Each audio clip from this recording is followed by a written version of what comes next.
will propel Nairobi to the forefront of the global tech landscape. Bless the work of our hands, the ideas of our minds, and the aspirations of our hearts. May this event be a catalyst for positive change and a testament to the power of humanity and ingenuity and all your power and grace. We offer this prayer in faith, trusting in your divine guidance. In Jesus' name we pray and believe. Amen. You may be seated. Give yourselves another round of applause and tell your neighbor, welcome to Innovation Week. Tell them this is the place to be.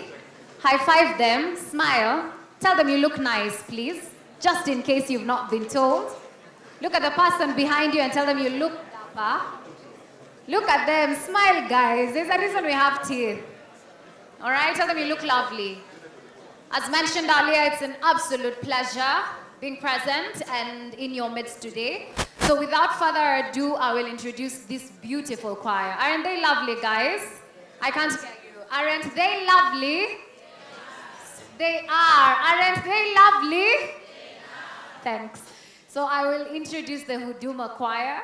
Please give them a round of applause as they start. Feel free to shake your waist a little bit. Jiggle some jitters if you feel they're inside of you and if you want to dance. Huduma Choir, over to you.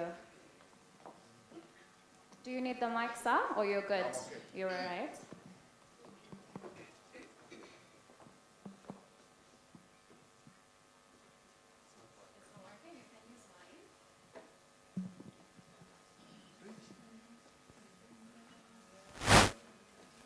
Your Excellency Governor, I know this is one of your favorite, and all of us tutajumuika pamoja tuweze kuimba pamoja.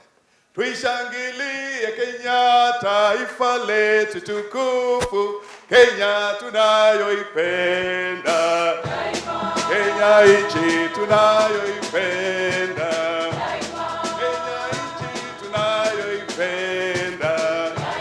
Tuishangilie Kenya, taifa letu tukufu, Kenya tunayoipenda, Kenya nchi tunayoipenda, Kenya nchi tunayoipenda. Twajivunia sana tukijiita wa Kenya, nchi tunayoipenda, Kenya nchi tunayoipenda, Kenya nchi tunayoipenda. Wenzangu, Kenya kipenzi chetu, hatutaiacha milele daima. Wenzangu, Kenya kipenzi chetu, kweli hatutaiacha milele daima. Mazee, watu wangu mnaniangusha bwana. Tulikuwa tumefanya practice. Hebu tusimame tuonyeshe gavana kweli. Wenzangu, Kenya kipenzi chetu, kweli hatutaiacha milele daima. Wenzangu, Kenya kipenzi chetu, hatutaiacha milele daima. Na nikienda ng'ambo sitasahau Kenya, itakuwa Kenya daima na milele. Kweli Kenya kipenzi chetu, kweli hatutaiacha milele daima. Wenzangu, Kenya kipenzi chetu, hatutaiacha milele daima. Na nikienda ng'ambo sitasahau Kenya, itakuwa Kenya daima na milele. Kweli Kenya kipenzi chetu, kweli hatutaiacha milele daima. Kenya kipenzi chetu, hatutaiacha milele daima. Sitaiacha Kenya nchi yangu, mimi ni mwana kila mtu daima. Na nikienda ng'ambo nitarudi, mimi ni mwana Kenya daima. Sitaiacha Kenya nchi yangu, mimi ni mwana Kenya daima. Na nikienda ng'ambo nitarudi, mimi ni mwana Kenya daima. Wenzangu, wenzangu, Kenya kipenzi chetu, kweli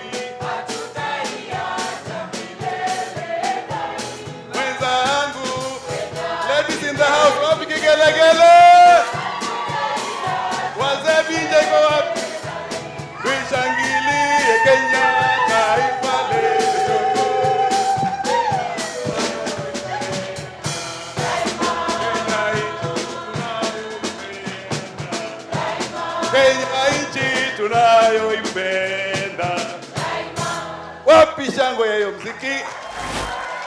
Thank you so much, Your Excellency. Now we are giving you our Huduma song, and then we will take a seat. Now when you will hear us, tukikutaja, unatokelezea mbele. So be aware. Asante. Na utasimama mahali uko.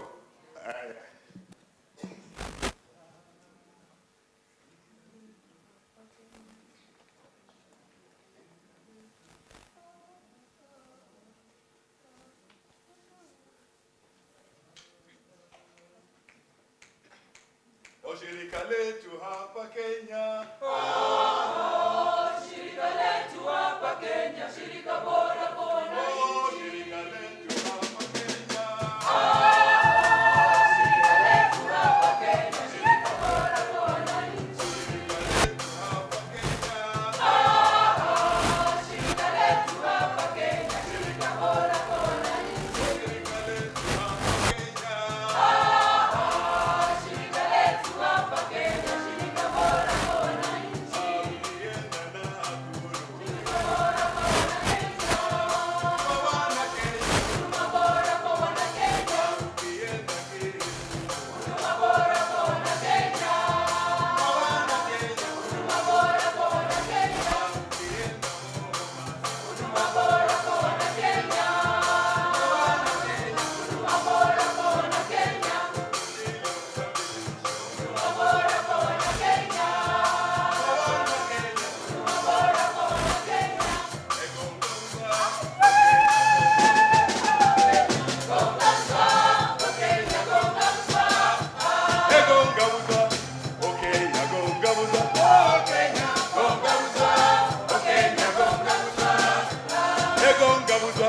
Sakaja kungauza.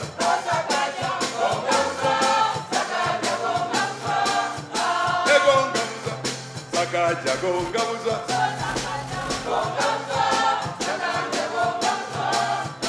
Egongabuzwa. Oduma gongabuzwa. Oduma gongabuzwa. Egongabuzwa. Oduma gongabuzwa.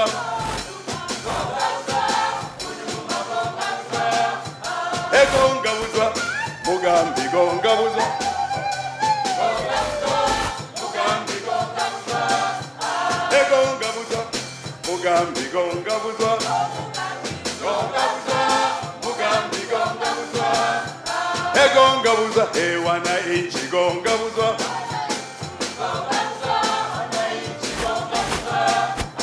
Egongabuzwa. Ewana inchi gongabuzwa.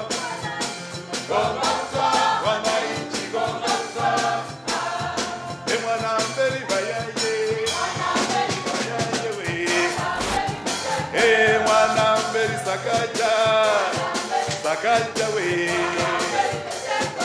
Mwana mberi Mugambi, Mugambi we. Mwana mberi Huduma, Huduma we. Mwana mberi wa Kenya, wa Kenya we.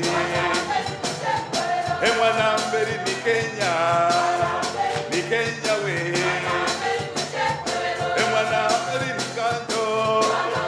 County way, Nairobi, or City County way. Nairobi City County, Nairobi City County, City County way. Mwanamberi Huduma, Huduma way. Wazee, Mwanamberi wazee, wazee way. Mwanamberi vijana, vijana we. Mwanamberi Sakaja, Sakaja we. Mwanamberi wa Kenya, wa Kenya we. Mwanamberi nechekwe.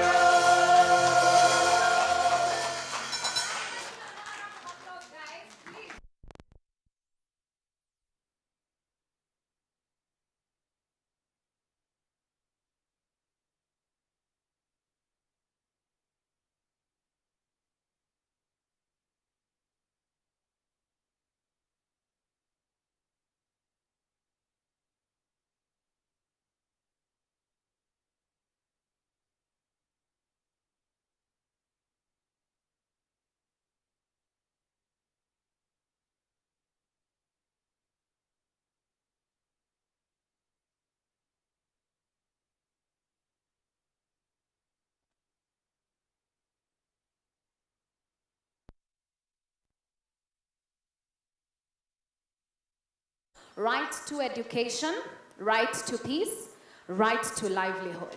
They basically incorporate technology in educating the vulnerable and young individuals. They teach and equip guys from the less fortunate areas in areas such as the animation, web design, and graphic design. Their tagline and what they're strongly passionate about is linking learning to earning, because in their organization, you learn to work. Ladies and gentlemen, kindly give a round of applause for Faith Inyanchi.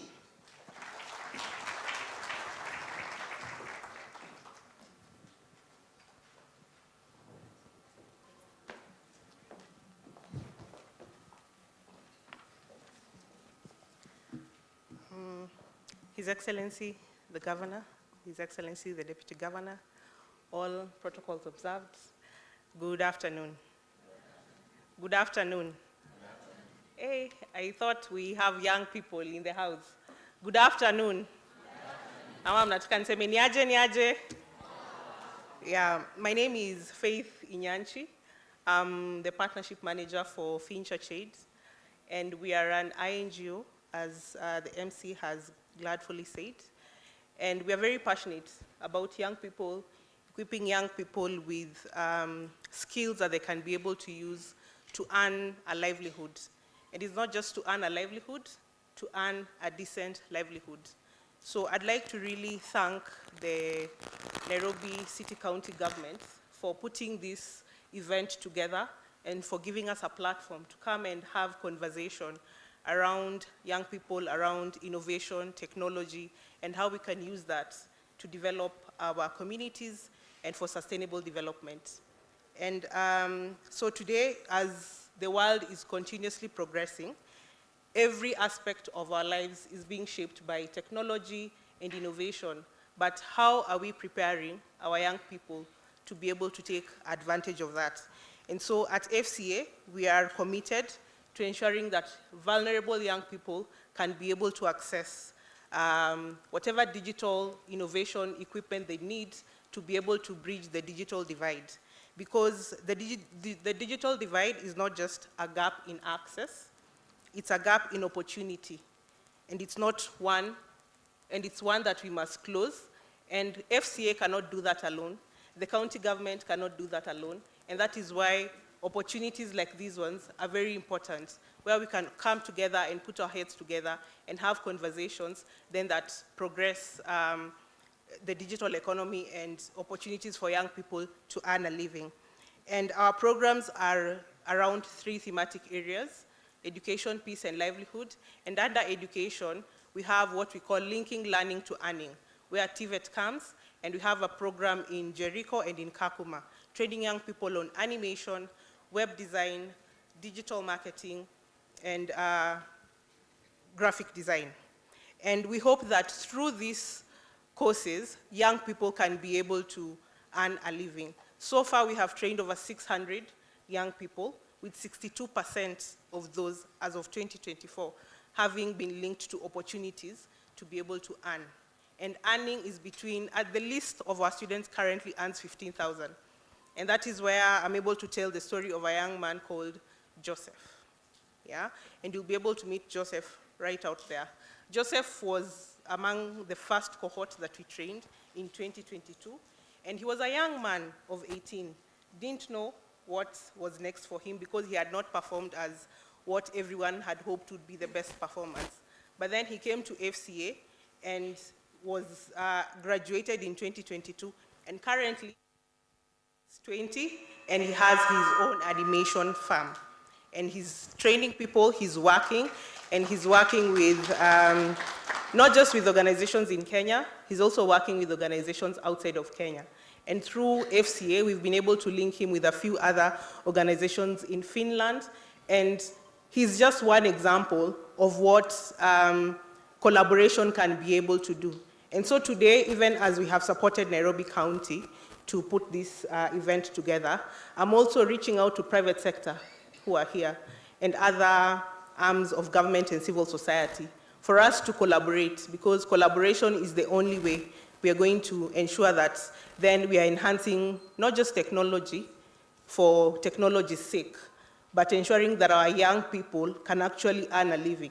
In the past few months, we've seen young people on the streets and calling people to action, but one of the greatest things they've been putting onto us is there are no jobs. You keep on telling us about jobs, there are no jobs. But even as you're saying there are no jobs, are we ensuring that we are equipping them with the right skills to tap into whatever resources that are available for them? And that is what FCA is doing. And as I wind up, I'd just like to say this.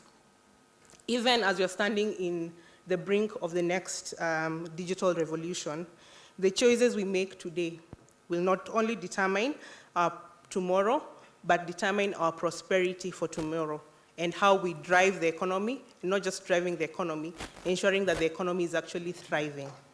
And by embracing innovation and investing in digital economy, we are not just preparing for the future, we are shaping it. Because we are shaping it with the young people, and the young people seated here are actually the future. But even as you're saying the young people are the future, I think the young people are also the now. And they have actually proven that they are the now and they can lead now. And together, we can turn this vision into a reality, because the future is not just something we enter. It is something that we create. And let's build it together, starting now. Asanteni sana.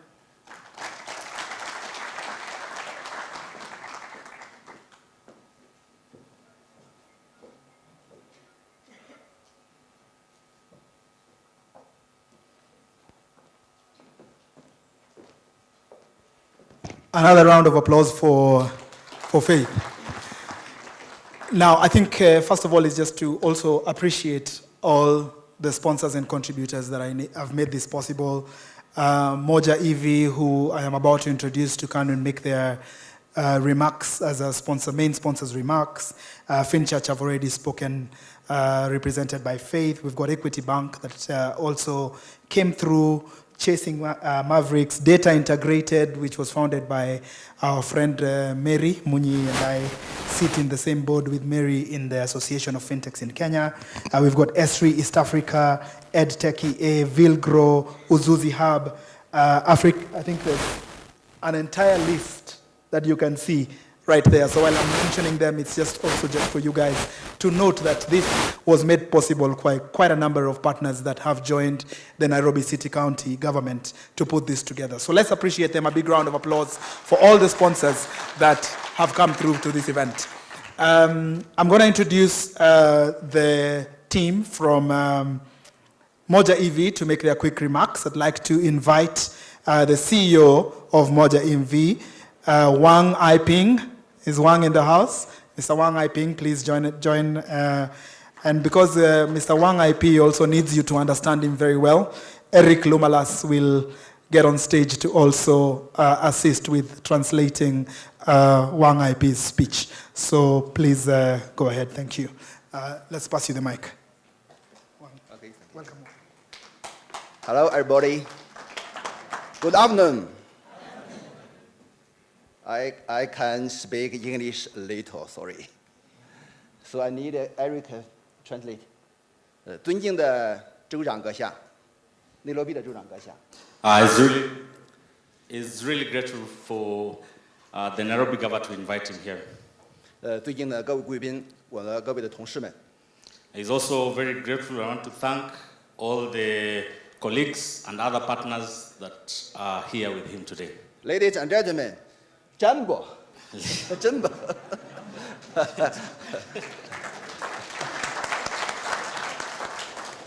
My name is Wang Aiping. I'm from China, CEO of Moja EV Kenya. 我们从中国带来了先进的新能源汽车。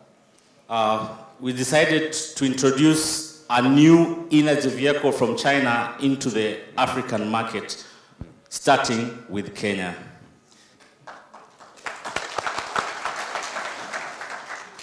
在今天我们面临着全球变暖的一个严峻的事实。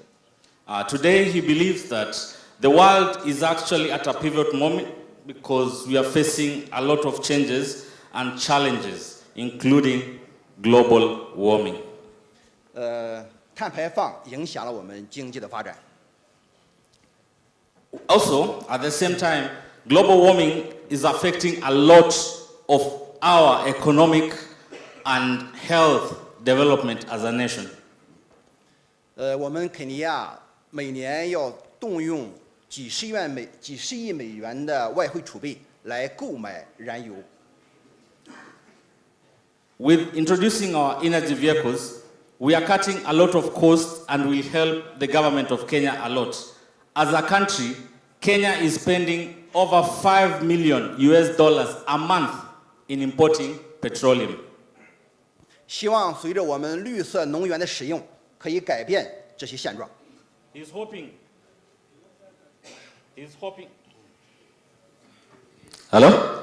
He's hoping with the introduction of green energy vehicles, he can turn around this economic wastage. 希望我们的新能源汽车能为内罗毕、为肯尼亚带来新的发展的机会。 He's hoping this will be a new economic awakening for Nairobi and the rest of Kenya. Let's make Nairobi work. Let's make Nairobi work with EVs. 个人 drives the future. Green driving is the future. Okay, thank you. Thank you. You like?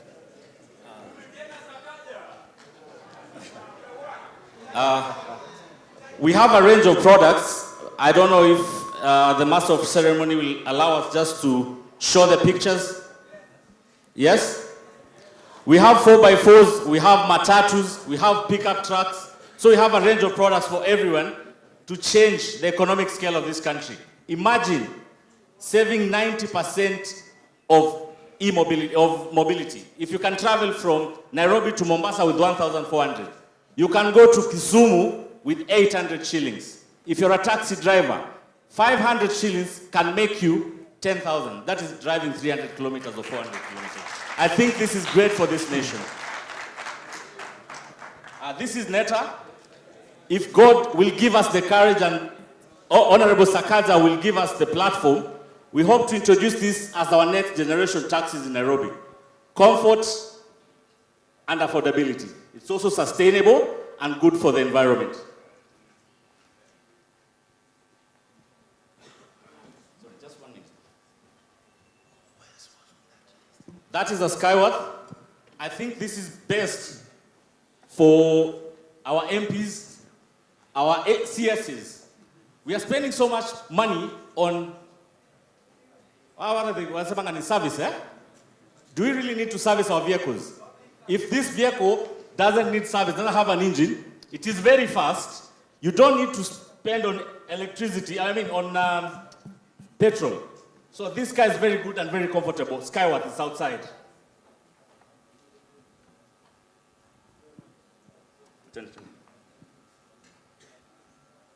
That is a pickup double truck. It's called Radar. For police, fire, and other services like for Kanjo, we have double trucks, we have pickups that can be used cheaper, affordable, and no cost, 90% cheaper. Matatus.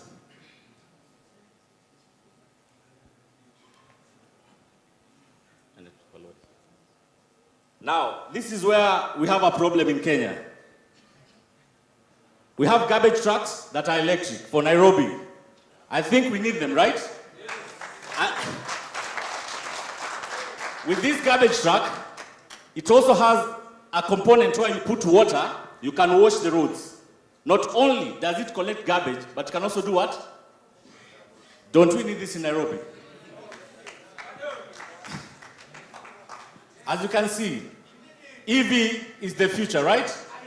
Thank you very much.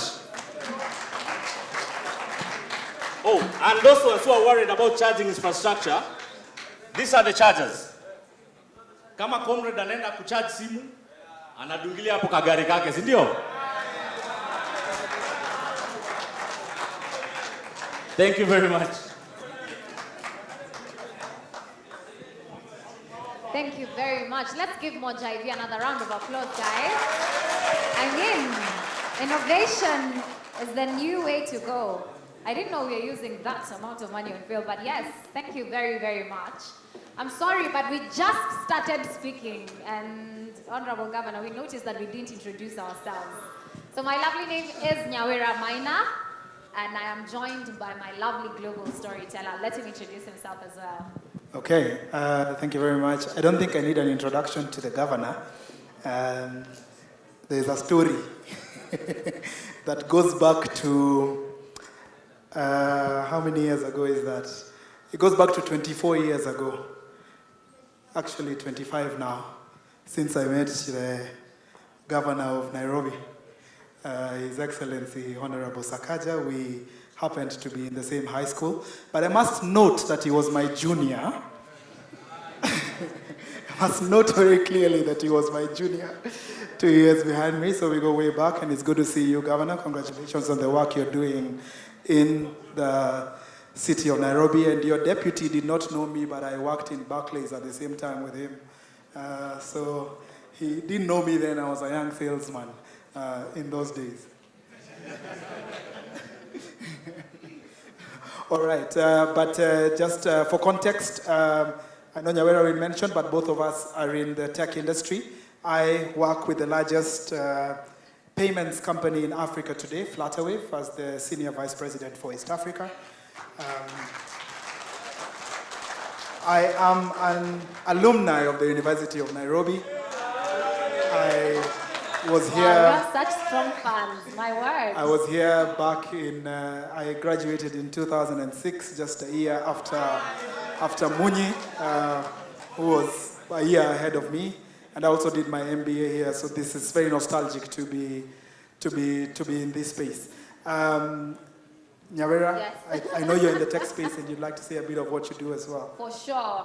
As mentioned earlier, my name is Nyawera. I work at a beautiful local organization known as Little Cub, which is, I govern the regional space, that is East and Central Africa. So pretty much I oversee the transportation department in reference to mobility, hailing, and innovation as well, and what is forth to come. Pretty much excited. Unfortunately, I'm not a UN alumna, but I hope you shall receive me. Shall you? Shall you? All right. So we are here to basically talk about innovation, technology, the spaces that we sit in. I keep on saying, instead of us asking what is the government doing for you, you need to ask yourself, what are you doing for yourself in the space that you occupy? Like I said earlier, the famous quote for Serikali's idea, how are you also doing something in the space you occupy? The tagline for this particular tech week is discovery, connection, and community. Discover new things. Find a way to connect with somebody in a different space that you occupy and be able to build and create a community. Both Kip and I have two loves for technology, and that's the reason why we're actually standing here. Yeah, great. And I think before His Excellency the Governor walked in, we had a very heated conversation about the innovations or the areas in our lives that we'd like to see solutions being created. And just before he walked in, Ambassador Philip Tigo was also just asking the same question. Are we simply talking about the challenges that are facing us in our society today, or are we actually realizing that those are challenges and problems that need solutions, and we are working towards building those solutions?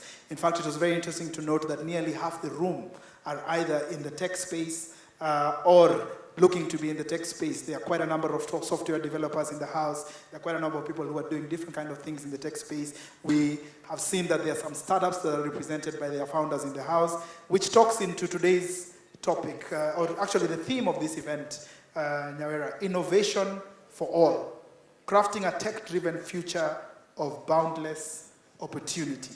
And that's a very interesting topic. I love that because it's a 3-day conference. And there are many tracks that you can be able to register. Just to mention but a few, these are the topics that you can be able to entrust yourself, immerse yourself in this particular industry, topics that pertain cybersecurity. How can you easily be hacked by logging into public Wi-Fi? There's also a session for robotic kids AI. Ask yourself, what were you doing when you were 7 years? Ask your neighbor, ulikuwa unacheza kalongo? Ama kati? Ama kama ulikuwa unacheza na mimi? Rounders. There would also be high-level panel discussions where we talk about opportunities in this particular industry and what is required tomorrow. Silence, please.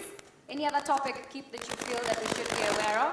I think I'm looking to shortly after the opening remarks by the governor and the deputy governor, and I think there's someone else making one speech, the chiefs in the county. We are looking at a high-level panel that will take place immediately after, where we get also to hear what are our colleagues, especially in government, how are they solving some of the problems, or are they looking to solve some of the problems that you raised in the plenary discussion that we were having a few minutes ago. We want to hear some of the thoughts that Governor and his team have. We'd want to hear some of the thoughts that Ambassador Philip Tigo, the Special Envoy for Technology for Kenya, has as well, some of the thoughts that government has in terms of driving this space and making sure that we are... Mike, check please.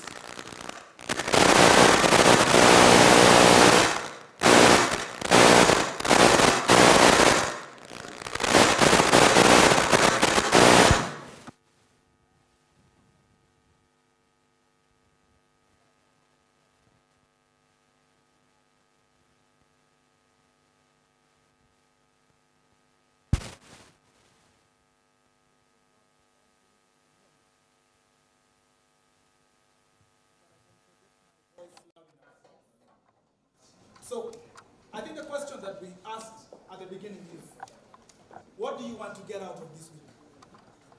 Why are you here? Why have you come for the Innovate Nairobi Week? What is it that you're doing, building, creating? And you're asking the question, how will I get the right support to build that? It could be from the private sector, ourselves. We are in the private space. We are, some of us who are sitting in the room today are leading big tech, small tech, tech that has already been able to, for example, get funding to build their businesses. And perhaps some of you are looking to go into that journey. The question also is to the government. How are you supporting the innovators in the room today? And how best can you give them that support from an infrastructure perspective or any other perspective that will enable them to scale in terms of the innovation and technology that they're building? So these are some of the questions that we hope that you can answer for yourselves in this particular week. So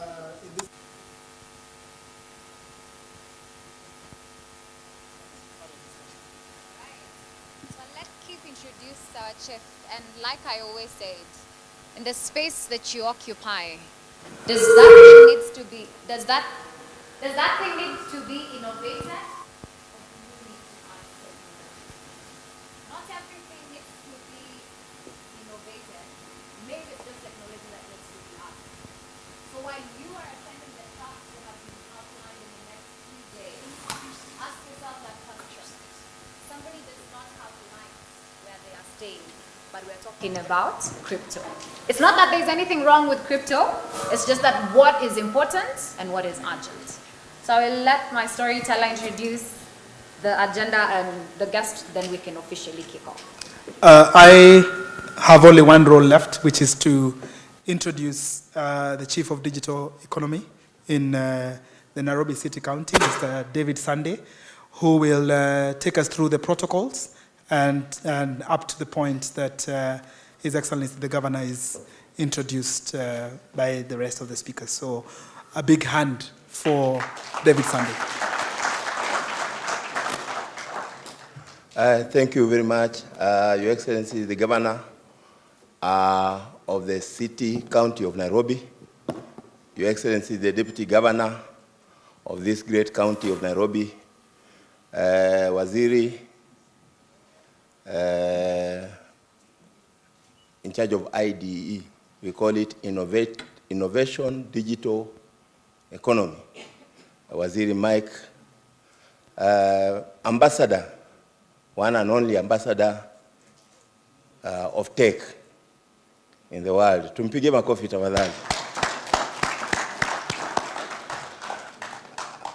Your Excellency, the ambassador just returned this morning from the Scandinavian countries.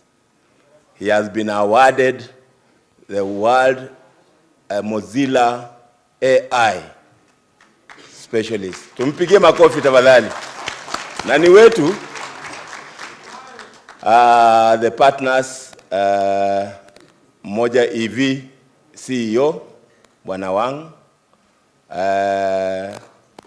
tuko na Equity in the house, our partners, and who are also our partners of the county. We have the ESRI, who are with us, ESRI East Africa. They are doing the hackathons with us. We have Fin Church Aid that have just presented here. And we have Vilgro and many other partners that are with us. Good afternoon. Good afternoon, all of you. Your Excellency, we have been putting together this activity for the last 4 or 5 months. This is the second edition of the Innovate Nairobi Tech Week.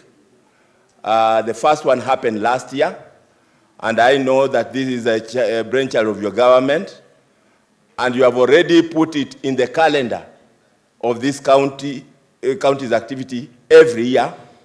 We are going to do that. This began with you, and you have ensured that it happens every year. So, Your Excellency, mine from our department is to make sure that this happens. We are going to pull through. We are going to put all partners together to make sure this happens. These 3 days, we are going to have the e-tech community meeting here, from the edutech, from the fintech, from the agri-tech, from all spectra. That we are going to be meeting here this week, from today. Tomorrow, His Excellency the Deputy Governor will be here with all the fintech community, leading us through. And up to Friday, we shall be looking at the legal framework and the practicals in this area of technology. So just before I welcome my Waziri, I want to recognize my colleague, Chief Officer in my department also. We share, Bwana Gakuya. Tumpigie makofi tafadhali.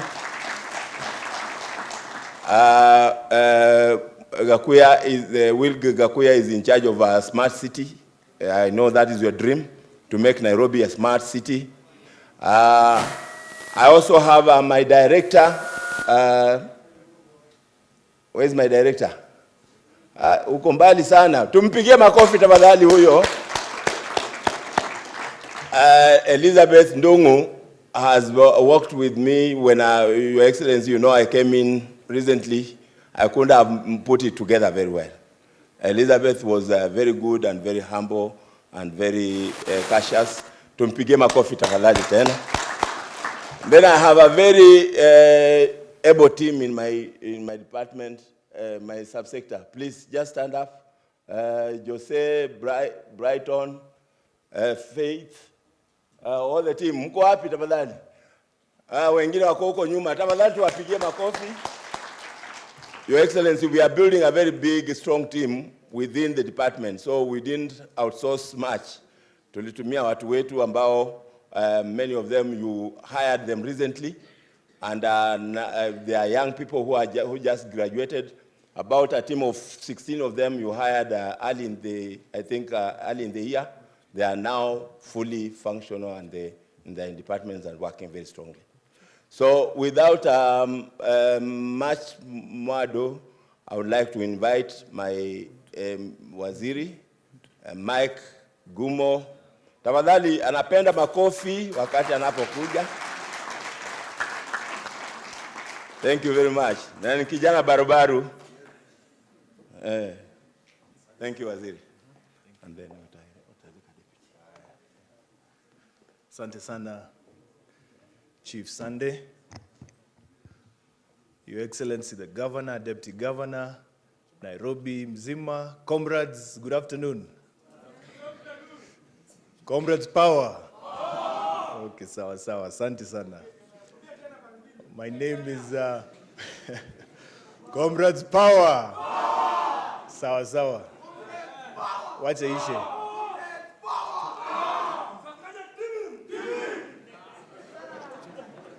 Okay, as you've heard, my name is Mike Gumo.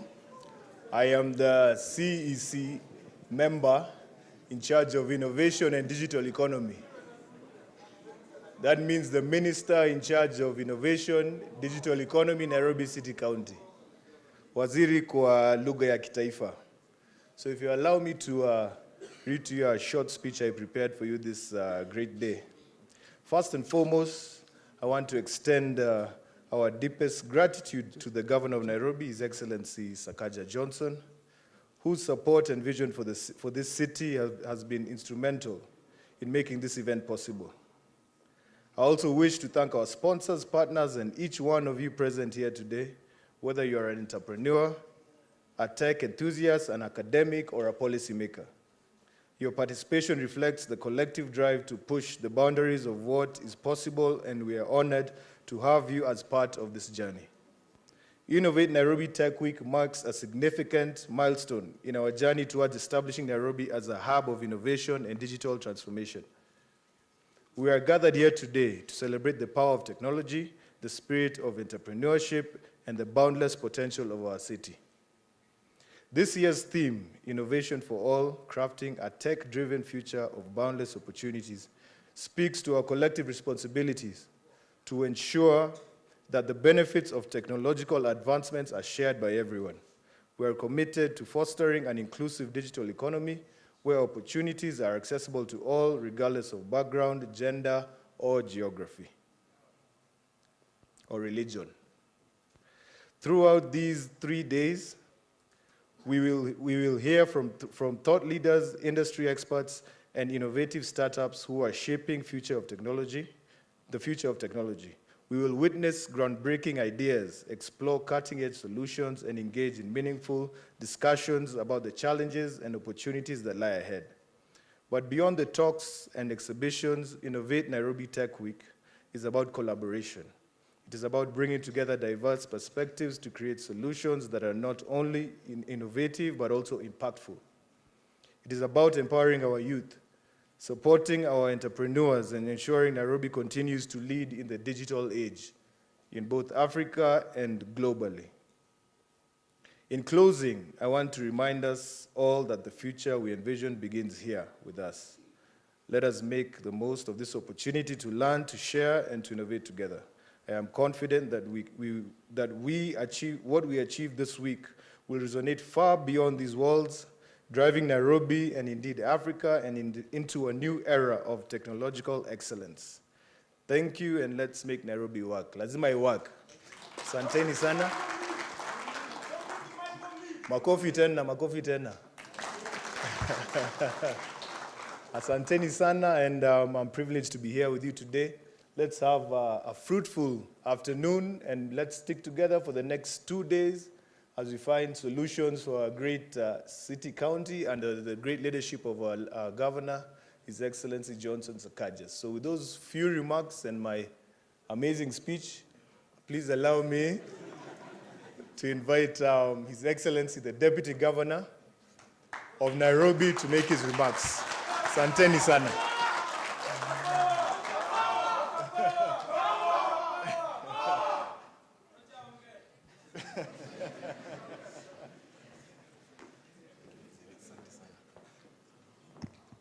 Your Excellency, the Governor of Nairobi City County, Governor Sakaja A. Johnson, all invited guests, ladies and gentlemen, good afternoon. Mine is really short to invite His Excellency the Governor to come and speak to us. But before I do that, with the permission of His Excellency the Governor, I'd like to invite the President of UNSA to come and say a few words to the congregation.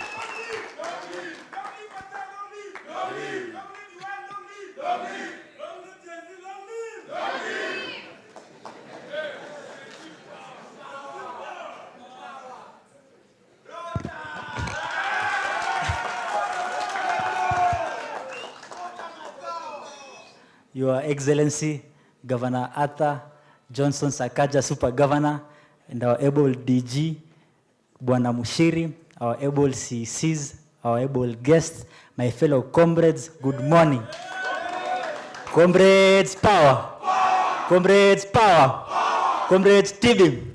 Comrades, Ria. Comrades, Ria. Comrades, wisdom. Comrades, wisdom. No matter how big your head is, you can never leave it at home.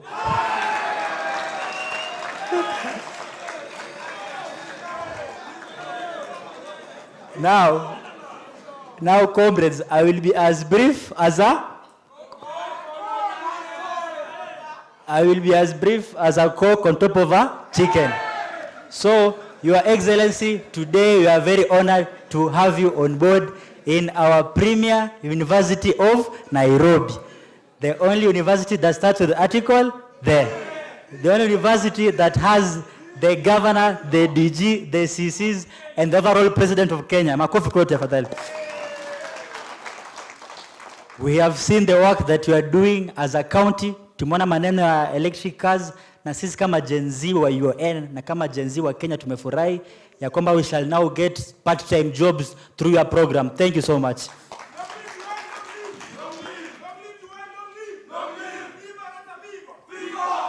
Now, my fellow comrades, as I was having a TTT with the able governor and the able DG, nikawaambia kwamba kama comrades tumekuwa tukiinama sana. Na nikaambia bwana governor, apart from easy part-time jobs that tumetuletea kama watu wa Nairobi in general, pia kuna ile program ya DC na county. Kama pia they can involve us kama comrades, maana sisi pia ni watoto.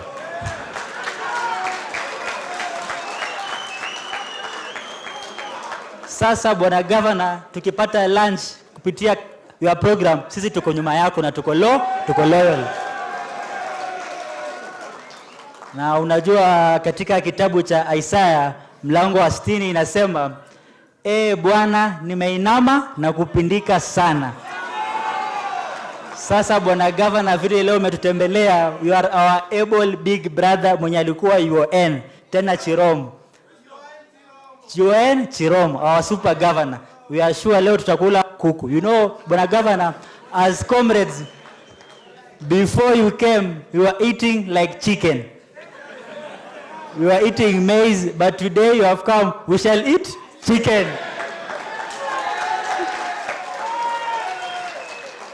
Sasa, as I told you, I will be brief. So as I depart, I want to leave you with a small mantra. Safari ni ya wapi? Safari ni ya wapi? Tumefika, hatujafika. Bado governor wetu bado hajafika ikulu yake, na pia sisi hajafika ikulu yetu. Kwa hivyo safari ni ya ikulu na DG. Thank you so much, tumeshukuru sana na Mungu awabariki. Asanteni sana. Thank you very much, President. I think I will not talk too much because I don't want you to continue eating like chicken. I want you to get to the point where you can eat the chicken. But before that, let me call a distinguished technology leader in this country and around the world to come and say a few words to us, and then I'll make my remarks. Ambassador Tigo.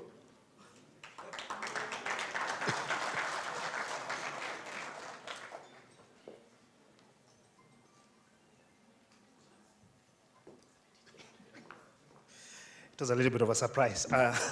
Good afternoon. I don't know how to say this comrade stuff, so you forgive me. I only can do it on the keyboard. Honorable Governor Sakaja A Johnson, of course, Honorable James Njoroge Mushiri, Deputy Governor, CC Gumo, Chief Sunday. Thank you so much for actually inviting me for this meeting. I could not miss it. I had to really fight with Sunday, with my calendar, so that I can come back. I think it is important, and I'll frame this very quickly. One is that we should not forget the place of Nairobi in the innovation ecosystem globally.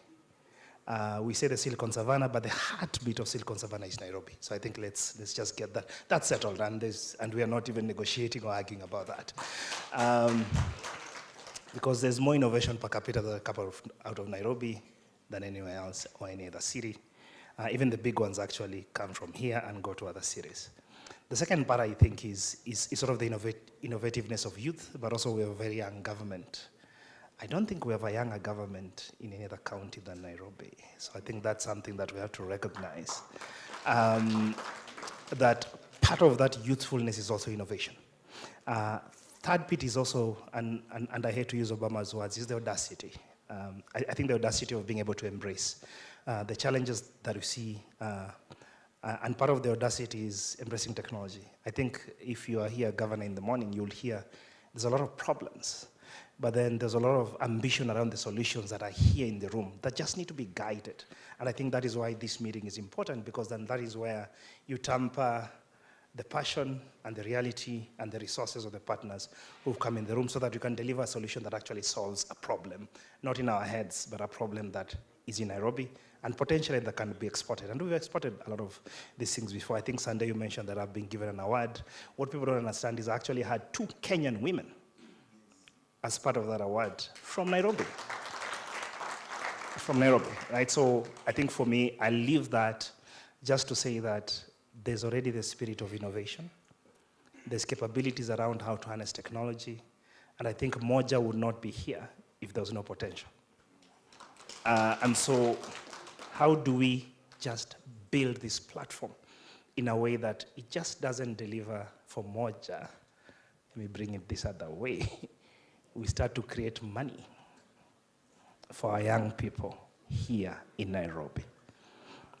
Do we have any dollar millionaire innovators in the room? Dollar millionaire innovators in this room? Dollar millionaire.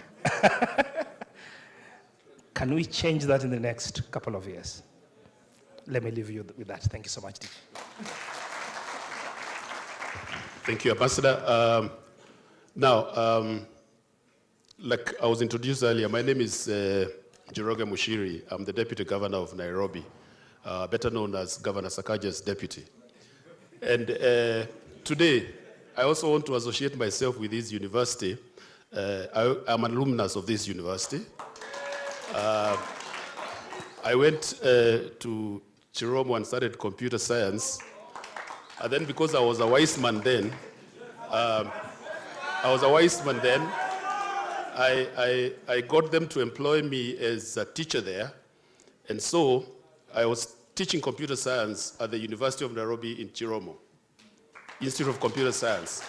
And then because I was continuously wise, I got them to give me a place to stay at the hostels.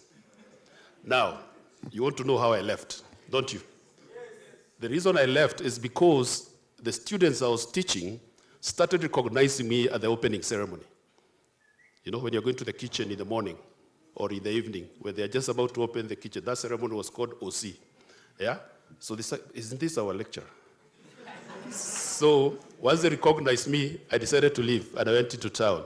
But having said that, the foundation that I got here on technology is what I've worked on all my life, all my career, and hopefully it's useful even today as Deputy Governor of Nairobi. What I'm saying is we need to look at how we can use technology to transform the lives of the people we work with, the people we interact with, and how we drive things forward. It's of course a long way from those days when we used to use technology. I used to be an astute programmer. I know these days you program in different things and you do things differently, but nevertheless, it's advancement of technology. Now, technology and education and learning must all be tied up to what happens in society. It can't be in isolation. It cannot be you're doing something that then when you get out of school, you cannot apply it. So when we talk about work and we talk about jobs, yes, somebody said there are no jobs, but yes, there are no jobs, but there's work. Yeah, there are no jobs, but there's work. Because it's now focused on output. What do you produce? What do you deliver? What impact do you make in society, in whatever situation you are? And there's a lot of these examples, even with the people who work online. There's a lot of people now who work online. I'm actually one of them. I don't take the jobs now because I'm too busy, but I used to.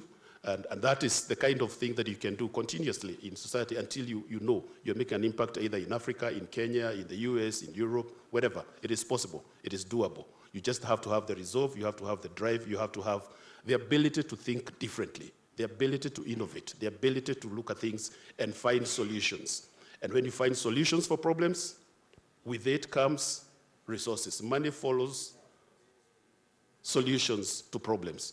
Once you solve problems, the byproduct of that process is wealth. That's what we need to do. That's what we need to look at. So this Innovation Week is an extremely important session because it's a catalyst for the things we want to do as the county government of Nairobi under His Excellency Governor Sakaja, for the people of Nairobi. And because Nairobi is the hub and the nerve center of this country, we are sure that it will impact the rest of this country as well. And this is why, this is our second week since we came into office with His Excellency Governor Sakaja, and we continue to develop and improve on the experiences that we've had in every part of our county and every sector of our government. And therefore, I want to thank the people who have put this one together because it is an extremely important investment. It is something that we need to drive on to help create those opportunities for our youth, for our not so young people, and for people who want to create a living and get earn a living for their families and their themselves. So I don't talk too much. I would like us to welcome His Excellency the Governor to come and speak to us. So please be upstanding as we now welcome His Excellency the Governor of Nairobi City County to come and speak to us. Your Excellency.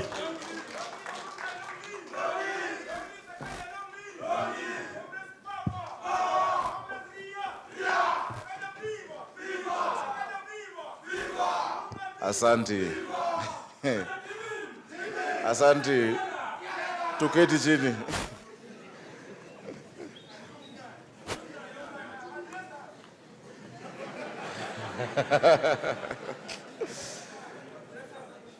Your Excellency, the Deputy Governor of Nairobi, Njoroge Mushiri, Your Excellency, the President of the Students at the University of Nairobi, my small brother, ambaye nampenda sana, and thank you for hosting us here.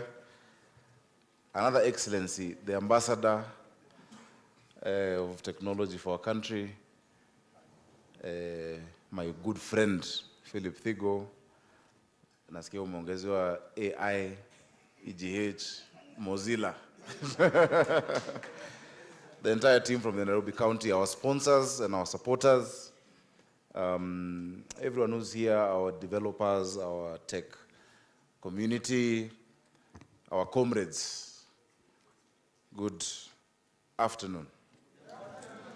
Comrades power. Comrades power. It's really good to be here. Very, very proud of the University of Nairobi.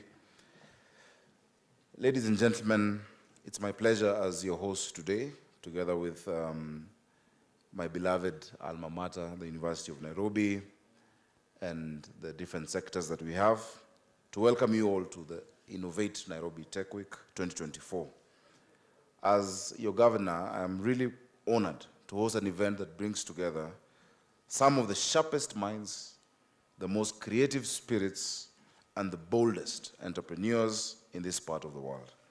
As we convene, we're reminded of the immense potential we hold to transform Nairobi into a global beacon of innovation, because Nairobi matters. And I'm very happy, and I resonate with what Ambassador Thigo has said, that while we have the Silicon Savannah, we have this part of the world, claiming our space globally, Nairobi is at the heart.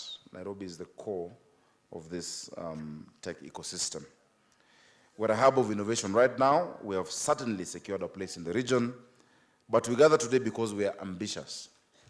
We want to see how we can turn the energy and innovation here of our young people, of our different entrepreneurs, into empowerment for our people, transformation in their lives, and products and services that will serve people right across the world. We are not short of ambition. So then our mission is clear: to unite innovation, capital, and talent with need and opportunity. My vision for Nairobi and our vision as a county government is one where ICT is at the front of every sector, bringing transparency, equality, and dignity to the lives of every Nairobian. And that's why we've made investments into automated payments, In Nairobi today, you don't pay anything in cash. Everything is digital. Everything is on your phone. And we've seen the results of that. Nairobi County was able in this past financial year to raise the highest amount of revenue in the history of devolution at 12.8 billion shillings, all digitally. We've seen the space of technology in supporting research and development. Just yesterday, we were with Kemri, where we hope to designate Mbagathi County Hospital rather, as the first county research hospital institution. Data and technology is a core part of that. And of course, in fostering an environment where innovation thrives. Our flagship projects, such as Nairobi's Smart City Initiative, will continue to integrate technology into urban planning, transportation, and public services, making our city a model of digital transformation. This week, as we gather to explore new ideas, forge strategic partnerships, and challenge the boundaries of what is possible, I want to ask you to reflect on this year's theme, Innovation for All, crafting a tech-driven future of boundless opportunity. That is what you will reflect on over the next few days, and that is what we want to see a product of at the end of the few days that you're here. I ask you to remember that Nairobi is not just a city of innovation, it is a city where innovation belongs to everyone. We want to democratize innovation. It is a city where every dreamer, innovator, every investor, every entrepreneur has and must have a place and a voice. What is most essential here in our discussions is inclusivity. As we navigate the rapidly evolving landscape of technology, because it changes every day, there's always something new, we must create pathways for all our people to benefit and to participate from the digital revolution. Innovation should not be the privilege of a few, but the right of all. It should reach every corner of our society, unlocking opportunities for the youth, empowering women, and uplifting underserved communities. Ladies and gentlemen, technology is more than just tools and platforms. It is a powerful force that can drive change and development. The change we want to see is innovation that includes the least amongst us. Some of you might, of course, remember, and this is always quoted, one of the most initial or earliest innovations of M-Pesa when it began, one of its earliest and simplest uses and most popular was just to simply transfer small sums of cash from urban workers to their parents and relatives who still lived up country. That was when it started. That's all it used to do. The innovation itself was not easy to explain to those without certain technical expertise.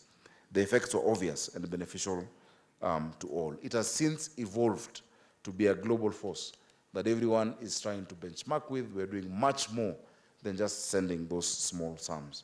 So I want you to hold that case in your mind as you review the different topics you'll be discussing this week, the different things that you'll be showcasing. As you reflect on innovation this week, I want to ask you to find another one like that, one elegant innovation that meets a simple but persistent need and changes a large swath of Kenya's quality of life. I'm sure we can do that, because that is a secret. The deputy governor said, some may say there are no jobs, but there is work. And solutions come up when work and opportunity find a solution that serves a good number of people consistently with a persistent need. You will always find a market, you will always find investors, you will always find support. For my part, I will back you all the way. We're nurturing our tech startups and providing them with the resources and networks they need becomes part of what we do every day. We're laying a foundation for a robust economy that can withstand the challenges of the future. Our efforts to create innovation hubs and incubators across the county will provide entrepreneurs with the tools to turn their ideas into successful businesses, driving economic prosperity for all Nairobians, because you must turn it into a business. It can't just be a hobby. It must be scalable. It must actually make you money. Yes, you can do it as a hobby because you like technology, but the nexus between your ideas and the need in society must create economic worth for you as an entrepreneur. It's not just innovation itself, for itself, but for applying it. We're also committed to nurturing a new entrepreneurial ecosystem that encourages risk-taking and rewards creativity. Our policies will support startups and small businesses, providing them with access to capital, mentorship, and markets, ensuring they have the support needed to succeed. I trust that we should be able to bring together the capital, the opportunities, and the experience to truly secure Nairobi's place as a leader in this continent's search for the tools to transform itself. If we think critically about what we are here to do this week, because I told my team that we don't just want to have a calendar event, that every year there's a week in August that we have innovation. We come, cut ribbons, drive electric vehicles, and I really like the vehicles you have, and talk about M-Pesa nostalgically. We need to have something that transforms and something that is practical. Our city of Nairobi is a global hub. Nairobi is one of the youngest cities on the continent, in the world, with a median age of 19. The bulk of Nairobi is Gen Z. As a millennial, I want to challenge Gen Zs, because the voice of Gen Z has been loud. The voice and place of Gen Z is there in society, but we must move it from just a voice of clamor to actual opportunities for them. We've moved from the days where we saw our young people as a problem, where we saw our young people as a challenge. We must translate that into an opportunity. So there might not be enough jobs, but there is enough work. And I believe in you. I believe in your ability to actually lead that. Nairobi County government is going to support you to do that. We have challenges in our city that we want to solve. And Nairobi County should be your first customer. We have challenges that want participation in designing their solutions. We must sort out our transit challenges. We need to sort out our solid waste management challenges so that Nairobi becomes the cleanest city on this continent. It is possible. I know if we give you that challenge and tell you this is the problem, this is the current situation, this Gen Z and these innovators can come up with a solution better than what anybody else has thought of before. And it will be a solution that will be paid for. It is better to engage you in doing that than in paying a few entrepreneurs hundreds of millions of shillings to do the same old thing whose result is not being seen. Are you up to the task? Are you up to the task? Yes. And so that is why I want to give you that challenge. That the most innovative solution that comes out of this tech week that addresses a challenge, whether it is in healthcare, whether it is in solid waste management, because we have said we are going to make this city the cleanest. Right now, it is not clean. It is not. We have hired our young people, 3,500 of them, called the Green Army. We're investing in equipment. We are soon moving to setting up our solid waste management company that will focus on circular economy, will focus on waste to energy, which we're about to sign to produce 45 megawatts of energy in Dandora from our garbage. We're doing all of that. But the innovation that can actually, turn the page, I believe, is here. And we are willing to invest real money into that solution.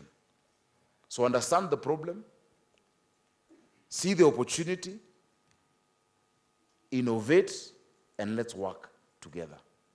We're just about to commission, because water is another challenge in Nairobi. Water.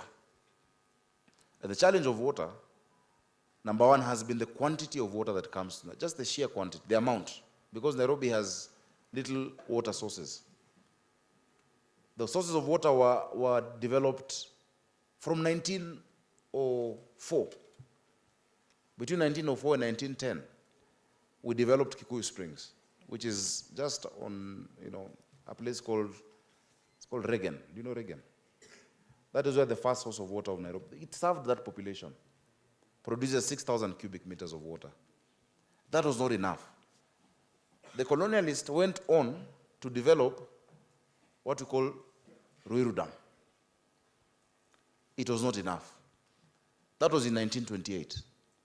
After 1928, in 1956, they developed then what was the biggest water infrastructure in East and Central Africa. They developed what we called Sasumwa Dam in Nyandarua that gives us 60 million liters every day. It was not enough. Between 1994 and 1997, we then developed our then biggest source, gives us 84% of our water. It's called Ndakaine. Despite doing all of that, this is a city that is growing, it is developing. We have 525 million liters that we receive daily. We need 900 million liters daily. I'm proud that from the time we came into office, we've pushed for the conclusion of the Northern Collector Tunnel, which is finishing just now, in the next few days, where we're getting 140 million liters of water. In fact, tomorrow, there'll be a disruption of water from 6 a.m. to 6 p.m. as we connect Gigiri Reservoir with Kigoro, so that the 140 million liters can come to Nairobi. And that is a milestone for the people of Nairobi. But still, it is not enough. There is still a gap. There will still be a gap. Of course, those who get water twice will now get it 4 times. The areas that have never received water in Nairobi will start receiving water. We're working on that. It is good progress, but for me, it is not enough. As your governor, I have traveled, I have sought money. We've gotten $100 million to develop now Northern Collector 2 and Maragua 4, which adds 220 million liters of water in the next 2 years. It will not be enough. We must innovate. $1 million, Bwana. Dollars. Because that's the work you gave me. But even that will not be enough. So we must think of what innovation do we then apply, because Nairobi is growing. In 2050, we'll have 10.5 million people in this city, in the year 2050. We must start thinking of the next sources, but also how then does the amount that comes to the city, how do we ensure it is utilized prudently? There is SCADA technology that just measures the pipes. I'm sure the young people of Nairobi can innovate around water as well. Munaweza? Are you able to? That is a place with a ready market. Completely ready. Leave alone the non-revenue water, even those who pay. Over the 525 million liters we get, you know where 1/5 of it goes to? The 1/5 goes to Kenya Breweries. EABL is the biggest customer. So that is not water. Anyway, you drink it somehow at the end. But imagine you come up with that solution with we want to co-create with you. The days of government giving you solutions that they've curated elsewhere and coming to them will not work with this generation of Kenyans. It will not work. So we want to co-create with you. How then, even as we build the high infrastructure, which your startup may not be able to build the next dam. You may not be able to build the next water tunnel. Maragua 4, Northern Collector 2, later we'll have to go up to there, but they're further up. But you can give a solution on distribution networks. You can give a solution on the logistics of how to make sure we can, how to notice wastage, etc. That is a ready market for you that Nairobi needs from you. One solution that we've created with technology is, and the president of UNSA has spoken about it. Before I became governor, during my time in the Senate, after COVID, we had huge vandalism in schools when schools were closed. And so I took time with friends of mine, got donations, and I went to take desks to some schools. In those schools where I went to, because children were studying on, walikuwa nasoma juu ya mawe, and it's very sad. So nikapeleka madawati. Normally when you ask the kids, what would you like to do? What do you want me to give you? They'll say, oh, we want basketball, football, we want sweets. So the children started saying they want food because they were hungry. And as a parent, I started feeling, no, there's something wrong. When children consistently say they want food, they're really hungry. In Nairobi, unfortunately, when you don't have money, you'll have nowhere to stay, you'll have nothing to eat. So we said we must innovate. So I tried in the Senate, I didn't get through. We tried to bring legislation, we didn't get through. But the minute I was sworn in, on the 25th of August 2022, together with my deputy governor, we embarked on what looked like an impossible task to feed the children of Nairobi. We have so far, because this coming week is the 25th, the first anniversary of Dish in a county. Today we feed 200,000 children every day at 5 shillings in Nairobi County. 200,000 of them. This is the technology we use. This is an RFID device I'm wearing. It's not a fancy watch. This is what we use to track who has eaten, who has not eaten, who has what problem, who has what allergy.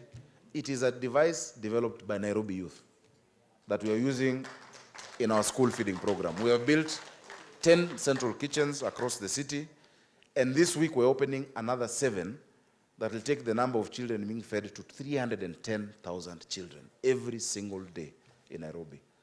It looks like just feeding, but enrollment has gone up by 28%. Attendance is at 100%. During school days, you will not find children in the streets. Everyone is in school. Some don't finish their food, they take back home. They eat, we give them 650 grams, wanakula kidogo, wanafunga, wanapeleka nyumbani kwa wazazi wao and their siblings. Because that is a problem that we have in Nairobi. Sasa nimesikia that pia huku vijana wanainama, wanafunzi wanainama. So I will look for your leadership, your administration. Niwaambie this model can be scaled up. It can be scaled up, isn't it? So that even comrades can be able to have dish in a campo. Ama ni aje? Because if you have nothing in your stomach, nothing will go here. Isn't it? If you have nothing in your stomach, nothing will go to you. But that is just another example of innovation. Innovation dares to dream. Innovation dares to go beyond what people have said is impossible. And says that when you say we can't do it, we say we will do it. That is the spirit of Nairobi. That is the spirit of my generation. And that's the spirit of our government. That's the spirit I wanted to have this week. That you think of these impossible tasks. I've just mentioned a few. I've mentioned water. I've mentioned solid waste management, where every day we are collecting 2,300 tons of garbage, but you still see it out there that needs innovation. I am sure we will solve it. I've mentioned school feeding. There's much more that you can think about that we require as a county to be able to fulfill. And I promise you, I commit to you, that we will be the first customer as Nairobi County Government. We will be the first customer. Na sisi ulipa, tutalipa hiyo deni. Hatutakuwa na pending bill ama kuwa na wanasema aje? White elephant project. We will, so please entrepreneurs mko hapa. Think about it. Sawa sawa? Think about it, innovate. Look at our issues to do with emergency and fire. We have had a lot of fires. In a day, sometimes we have 8 to 10 fires. In January alone, I think we had 64 or 70 fires in our informal settlements. A lot of it is caused by illegal power connections. Can't this generation create a solution? Can't we formulate ideas? Because now you have a government that is willing to listen to your ideas. As an administration, we have said we must co-create with you. We need to open up that hacker space we've been talking about for the longest time. Yeah, I've seen Victor has come. This was the predecessor of Sunday in Sarab. Tumpigie makofi. When did we start talking about the hacker spaces? When I was in Senate, when I did the startup bill. I'm the one who published and sponsored the startup bill when I was in Senate. Now it's time to do it. That anyone who has an idea knows there's a space within Nairobi County that you come, you have fast internet, you have the infrastructure, you have even snacks there, there's coffee, sit, create with us, listen to those ideas. If it works, we take it on as a government. That radical active participation of creating solutions. So I think there's no better time to be young. Because I don't think I'm old, but when I was younger, there was no one who would invite you to create with them a solution. The leaders then thought they knew all the answers. And all they do in sessions is to dictate to you and to lecture you on how they're the superstars in solving Kenya's problems. Were Kenya's problems solved? They were not solved. We are saying we want to create with you. Beyond just creating solutions for the challenges of a city, because cities grow, cities evolve, and our city, the greatest city on this continent, is going to grow and to evolve. We want you to co-create with us platforms for radical transparency.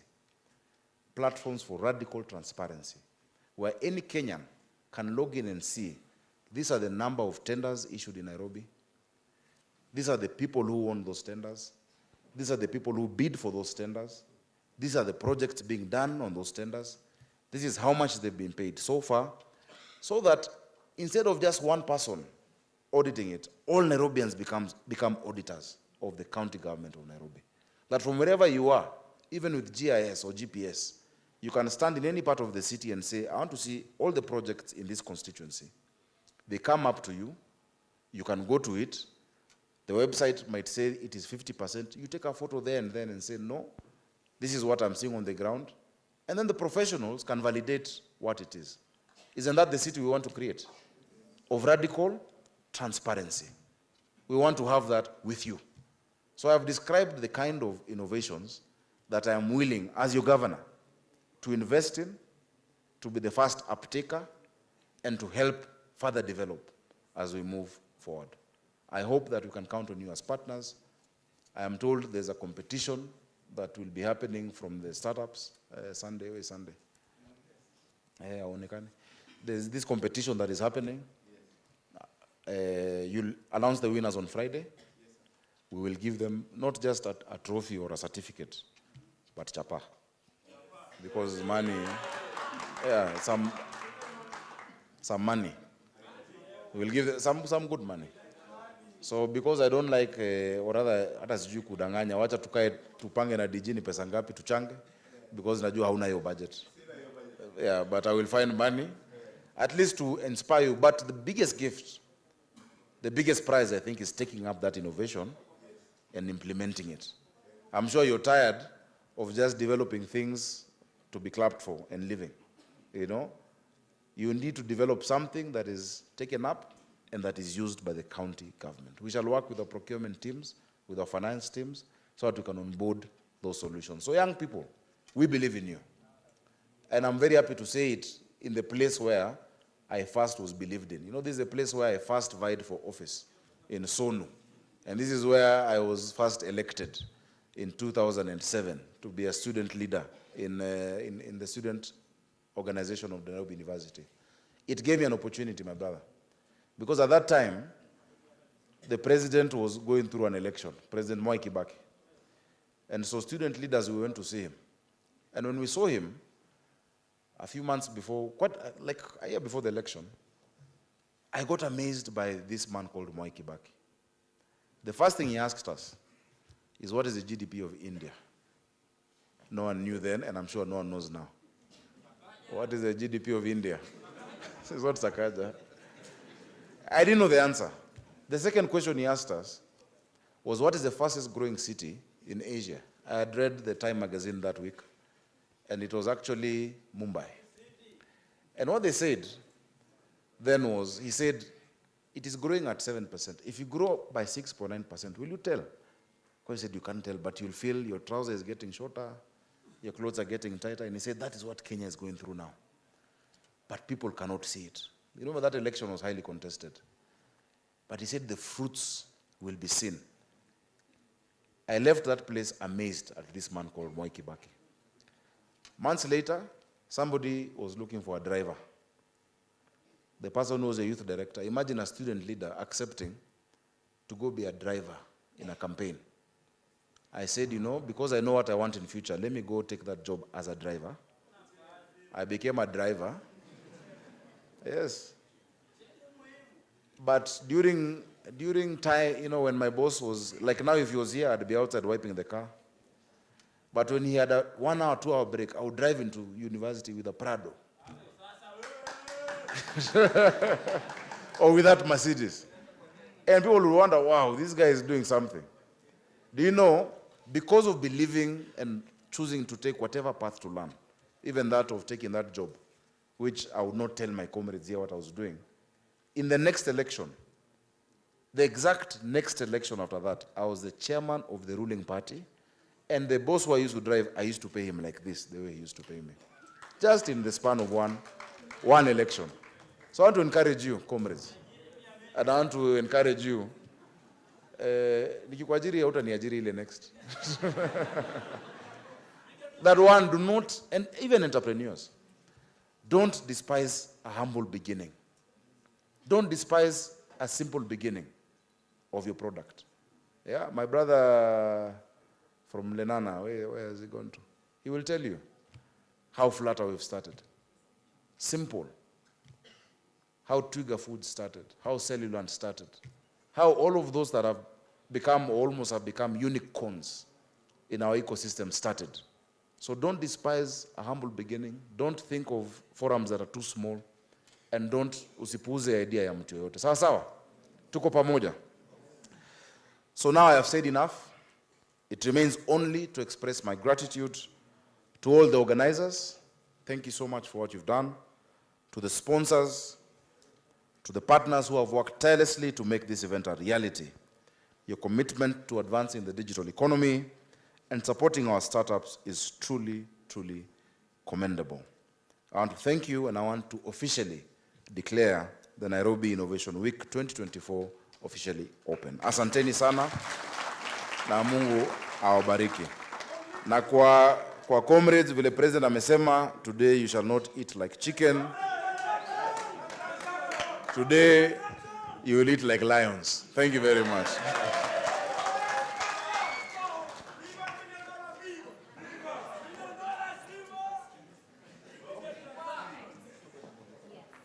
All right. Give him another round of applause, my words.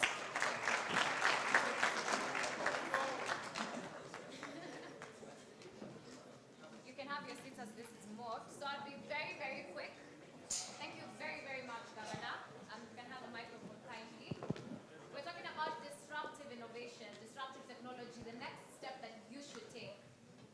You causing a voice and you being heard in this particular conversation is very important. Like he said, please do not overthrow humble beginnings.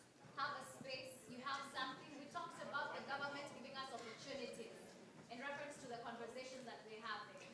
So please, take up this opportunity and step forth in what you need to do. So I'm going to have just a few panelists to come and we'll be able to engage the audience. Thank you so much. Can you hear me, guys?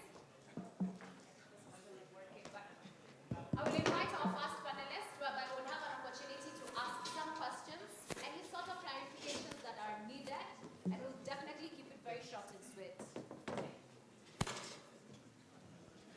So the first person I'm going to introduce is currently a distinguished expert in the technology and public policy. He currently serves as the Special Envoy for Technology for the Republic of Kenya. His current role is the Founding Director. Has received beautiful and rich recognitions, such as one of the most influential leaders and people in government in the technology sector. He sits on the advisory board of Africa Intelligence, and his latest achievement is that he has been awarded as the Presidential Commendation Moran of the Republic of Kenya. Ladies and gentlemen, kindly give a round of applause for Ambassador Philip Tigo. And my second panelist, the first lady, so I'll start from this corner coming up. As I introduced her before, she represents FinServe, right? FinChurch A, and their parameters sit on right to education, right to peace, and right to learning. Please give her a round of applause. And definitely representing the banking industry and somebody who can be able to talk about the innovation, the digitization, and what the bank sector is doing in reference to this category. Kindly give a round of applause for Joseph Mbai. And then we also have Mr. Munyi Liga, who is very passionate in the agri-tech. He currently sits at the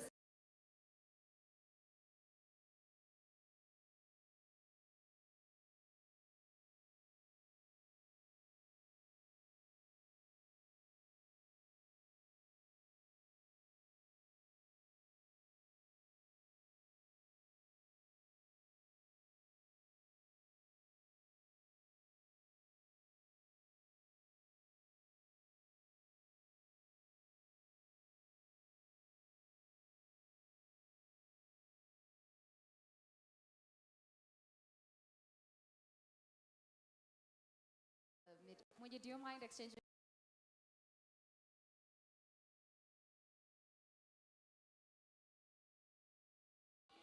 Women in tech and power. Enjoy.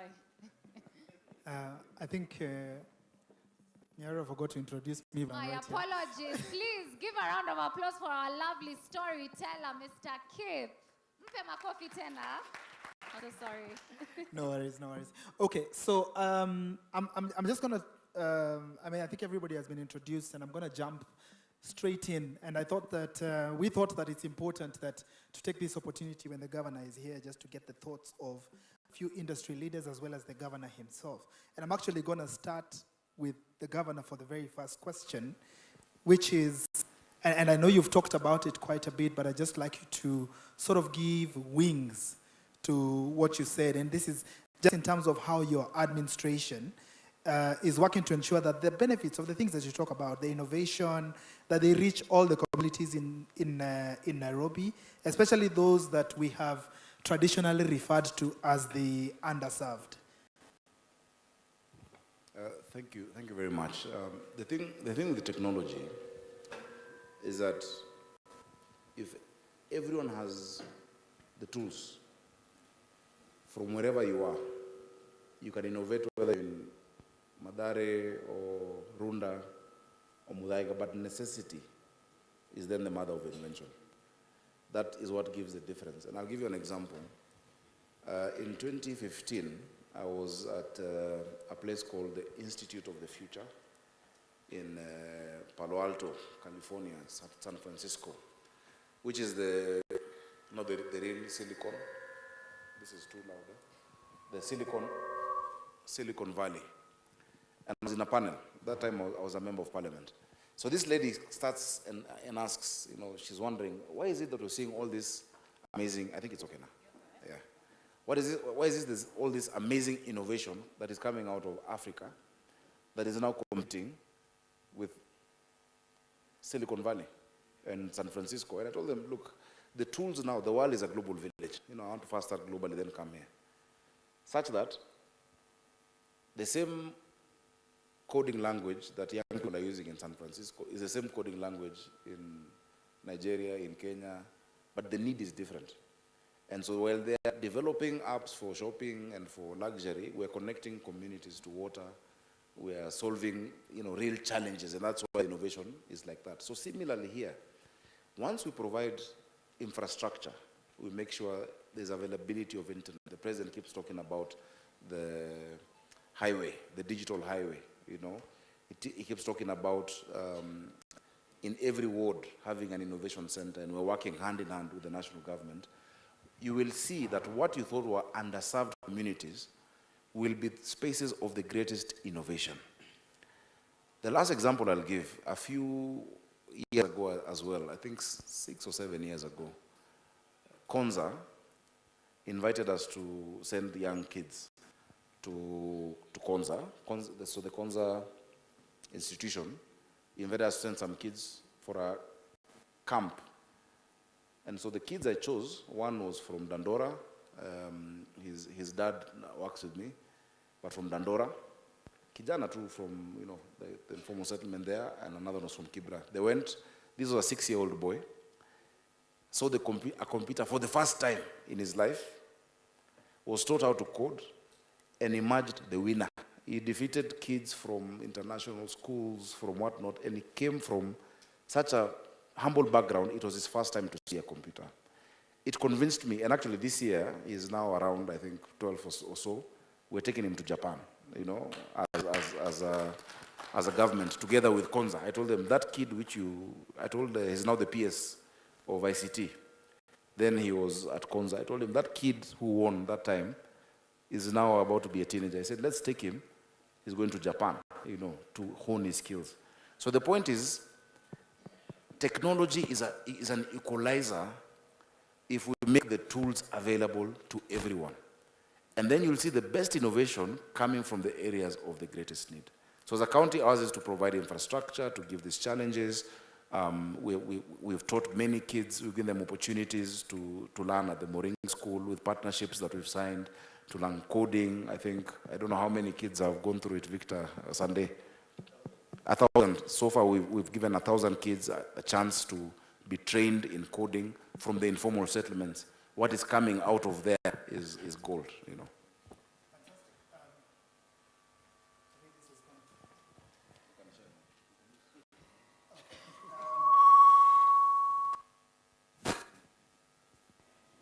I think that's amazing. Like, just sitting here and listening to that, it's very interesting because Munya and I can attest. We have just, as the Association of Fintechs in Kenya, we've just signed a memorandum with Moringa School to actually drive a lot of these capacity building efforts to those who traditionally not be able to access some of these programs. So it's interesting to see that the county was actually ahead of us in this thinking, and great to see. A round of applause. I think that's a fantastic thing that we've had. And speaking into that specifically, okay.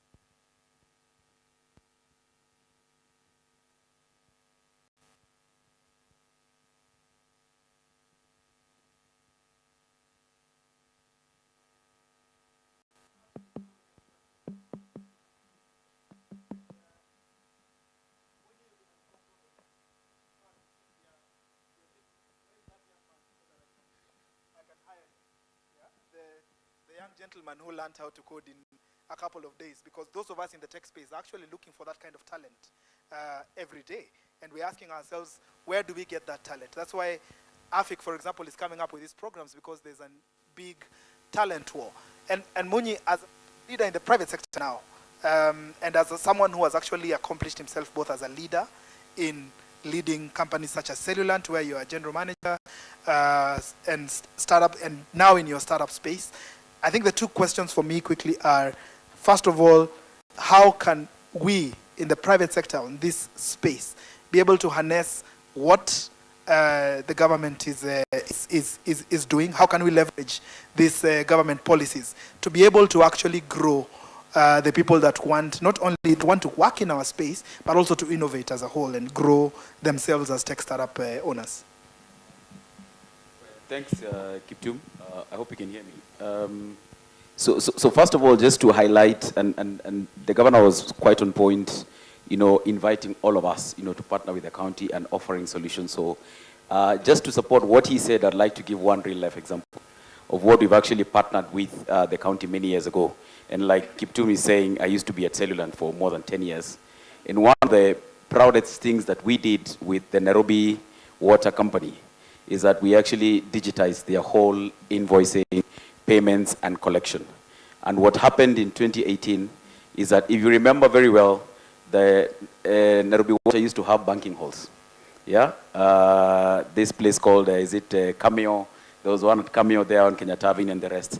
Long story short is, Nairobi Water ended up closing all their banking halls, because all of their 220,000, I believe they have grown now, Sakaja, all of their 220,000 people who are fed with water in Nairobi, they used to pay their payments digitally because we had digitized their whole system. So that is the power of the private sector and the county government partnership. So I just want to highlight that. And now they've finally crossed the 10 billion mark. They hit 10.5 this last year because of what you guys did. Thank you. Fantastic. So, just to highlight the power of the private sector partnering with the county, and then now going back in terms of how do we then build the skill set. Again, I'll borrow from what the governor said and said, how do we then go back to the communities that we live in, identify the challenges that we have? And I like what, you know, Thigo said, let's not talk about innovation, let's talk about tools, and let's talk about the challenges. What are the challenges we are facing? I grew up in Buruburu, for example. Yeah, Uhuru then moved into Buruburu as you climb the social ladder. Finally now, living close to the governor here. But so the challenge is, how, when you go back to Yomta, what are the challenges that we are facing there? And as a county government, now that they are laying what you'd call the digital public infrastructure, the one that would call the rails that now we build on top of. As a private sector, then we are good in terms of coming to put in the investment. But the skills that are needed to give this solution sit with all of us here. So the way I would look at it is say, hey, among the pillars that drive Sakaja's vision, among the pillars that drive the vision of the county, how do we then sort of break them down into very simple challenges within the communities? And then where are those skill sets that are needed to build these things? And therefore then, the private sector then comes in and says, we can give these young people an opportunity in our spaces. And I see people talking about, internships and all these things and whatever it is. I think the most important thing is give people an opportunity to prove what they can build. As opposed to tell you, come, I give you an internship for 10,000 bob. I want you to come and I give you a desk. And I tell you, when I look at the pillars that drive the vision of this county, these are the challenges that we need to solve in these specific areas of Nairobi. Show me what you can do, and I give you that space. And if this thing comes to fruition, and like the governor is saying, then how can then we implement them to solve for the problems that we are facing? So as an association, because today I sit here as a Secretary General of the Association of Fintechs in Kenya, one of our pillars is building capacity. How do we build capacity? How do you build the skills? The reason why we are working in Moringa schools, we are negotiating with Strathmore University, we are negotiating with USIU, so that we can bring even the education sector in here, so that we can partner with them to build the skills that are needed to provide the solution. So it's here to say that, hey, let's look at the challenges, let's ride on the public infrastructure that has been built, and then the private sector comes in with an investment where we say we are giving you the space to build and to thrive. Thank you. In fact, on that same context, I'll actually ask Faith to jump in because you're in the digital literacy space, and your quick thoughts on just the same discussion. Where does the private sector play? Where does the government play? And how do those merge for us to actually bring those innovations together and improve the lives of our people in the city of Nairobi? Okay, thank you. Thank you for that question. And in that context, I'd also include the civil society, because I come from the civil society. And when you look at digital literacy, well, the government has input infrastructure. Then there's the aspect of access, yeah? So there's internet, but if someone needs to learn animation for them to be able, or coding, do they have access to the computers? Do they have access to the internet? And that is where then organizations like civil society and private sector then come in to provide that avenue. And aside from that, digital literacy actually plays a huge role in whether innovation progresses or not. Because if you do not provide avenues where young people can come, interact with digital devices and get access to them, then how then are we going to ensure that they're constantly accessing work? They're constantly using the skills that we're saying that they need. They're constantly solving the problems that we're saying they need to have. And so private sector, civil society need to work together and make use of the infrastructure that has already been input by government, so that then we can support the young people and bridge the digital divide, but also enhance digital literacy. Thank you. Yeah. Thank you. Thank you very much.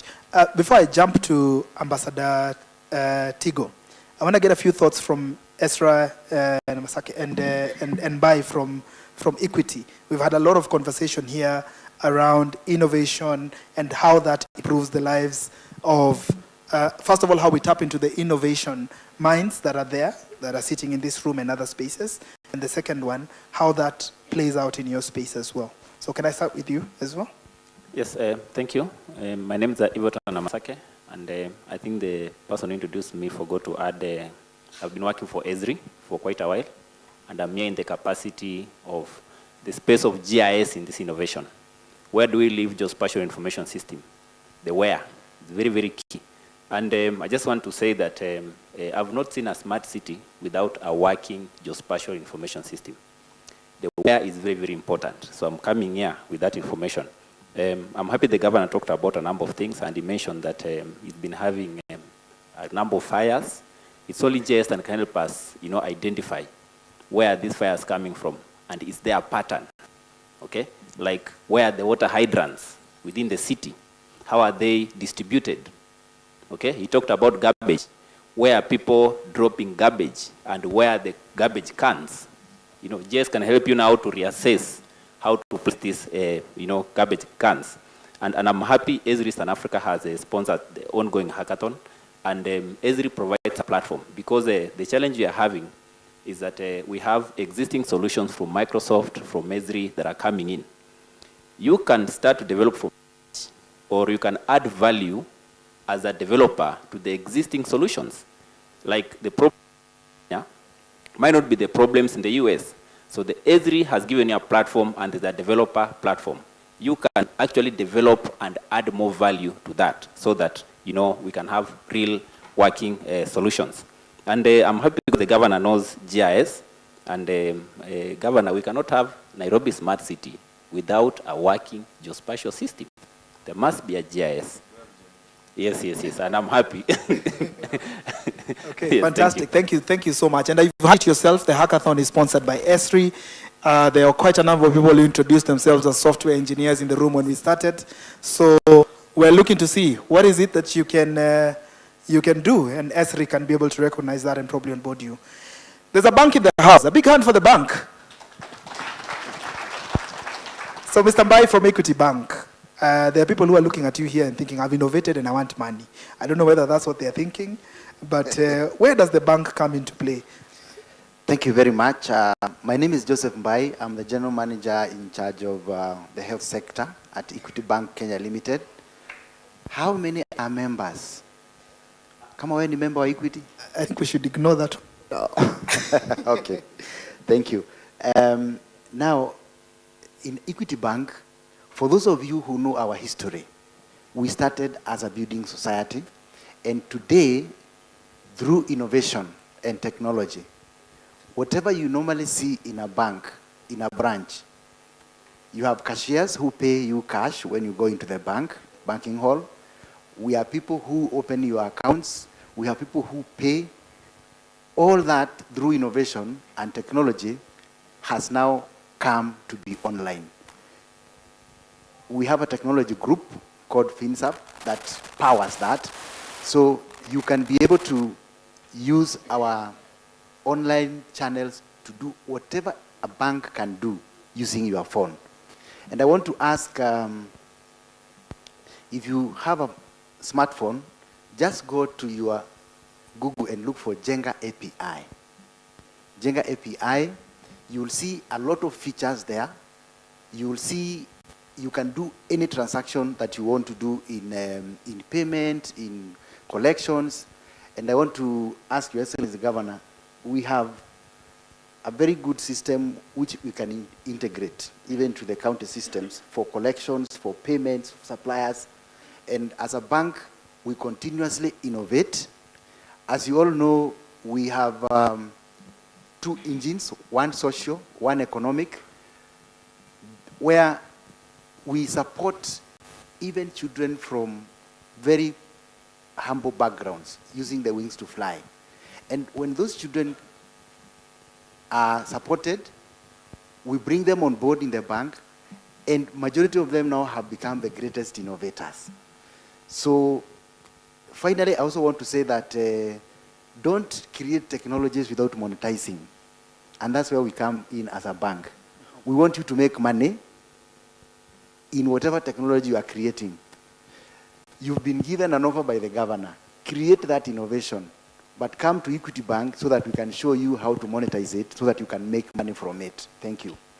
Thank you very much. As an ex-banker of 13 years, I listened to what Mr. Mbai says, and I'm sure my colleague Munyi is also listening, and we are thinking, we are the guys disrupting you and disrupting how you handle payments. So it's a very interesting conversation, because the big battle and big conversation that has been there for a while now is it banks and fintech or banks versus fintech? So an interesting conversation. Let me jump, before I invite the governor to make some final remarks as we come to the close of this panel. Ambassador Tigo, that topic that's very close to your heart, and that I've actually seen you talk about it over and over. I saw the same on the CIO magazine when they interviewed you as well. And first of all, congratulations on the very recent award. I think he deserves a round of applause for that. Emerging technologies. Yeah. First of all, what role do you see that playing? That playing emerging tech, and I know you'll expound a bit on that. In driving the innovation, but how can these collaborations, how can this tech be used to strengthen service delivery at county level and also at national government level? It's a big topic. I lecture different parts of this. But thank you so much for the question. I think for me, when I talk about emerging technologies, I think the first thing is to always locate us in a certain context. We're in 2020. We cannot be innovating with 2010 technologies. So we really have to innovate with technologies for now, but also be future ready. And the reason why I love emerging technologies is that, as the governor has mentioned, you can innovate anywhere. You do not necessarily need to be resource intensive as we were previously. Like, you don't need an entire lab, I don't know. I always tell people that this smartphone is 200 times more powerful than the computer that sent a man to the moon. This one. So imagine at that time, it used to fill an entire room. So this is what technology has done. So emerging technologies just ensures that you do not necessarily have to be resource intensive when you hear about cloud, which is what Ezra is talking about, that you don't necessarily have to invest in these specific infrastructures for you to do something. What it basically does is, to my point earlier, is you focus on what you need to do. Solve a problem. Then first acquire a device, acquire very expensive capabilities, just do that. So when you talk about it, of course, we talk about AI, artificial intelligence, not artificial insemination. I've gotten in trouble before, so I need to be very clear. But what AI does, it runs underneath your machines. You really don't know it's there, but it just makes things easier. It auto-completes. You're able to search things easier. You're able to filter knowledge very quickly. You're able to read large documents in a very quick way. That's why I have a problem when people talk about these technologies. And I said it in the morning. Don't talk about it. Talk about the use of it, not the tech itself. But then, in terms of what can we do about enhancing public service delivery, I think, and we should not lose what the governor said previously, and this is sometimes what we forget, that the biggest role of government is an enabler. Let's not lose it, and that's what His Excellency the President has been doing. Kenya, by the way,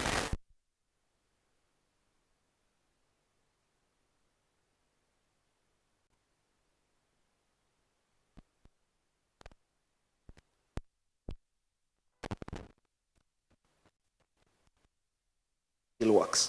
Now we've got Starlink, is the cheapest ever that I think over time. So if you look at this infrastructure investment, I think for me that's a big one, right? So the enabler, government doing this big infrastructure, because let's be honest, the role of government is to do what we cannot do by ourselves. We cannot all put fiber, right? So you need government to do that. So I think when that happens, it talks about access. So the other pieces we're talking about is how do we lower the cost of connectivity and access? How do we improve excellence? Because what we are seeing in Kenya and Nairobi, and again I come back to Nairobi. Nairobi has the best connectivity. Nobody has 5G. Nobody has broadband in terms of how available and accessible it is right now at the cost that it is in Nairobi. So I think for me that's a big deal. So it's just not about access, it's about the excellence of the access that we have. So that the connectivity you have in Nairobi, and I dare you, for those who travel, our connectivity is better than other countries. I just don't want to be in trouble. I'm a diplomat, I cannot say those countries, but we know them, including first world countries. Governor can say it. You're a diplomat. The third piece is productivity, and this is a problem we need to solve. Right now, as much as we have access, we have excellence, the productivity is low. We are not utilizing this infrastructure. I have checked. My data shows me you chat more, you message more than using this infrastructure for productivity. I have the data, hands down. And it's awful. So it means even if we increase connectivity and increase access, you will still be chatting and messaging. So how do we move that needle towards now building and solving for problems? Because remember, the problem of access and excellence is also people are giving up on something. Something that the governor may not know is that the places he's providing the bracelets, people used to choose between meals or connectivity.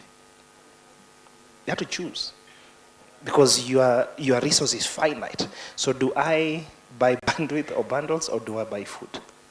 So these are the things that people forget, and as much as you see, it may look small, but I think it's a big deal. The other piece, of course, is inclusivity, but inclusivity to the extent of how are these solutions inclusive? Not just the people being inclusive, that the solutions themselves need to be inclusive. So when I hear the banking apps, and that's what public service delivery means, is how do we ensure that the solutions that are built are last mile, reach people where they are? It's just not about the shiny stuff. And sometimes when I talk about emerging technologies, it's to ensure that the shiny stuff are somewhere under the hood, but the solutions are delivering last mile.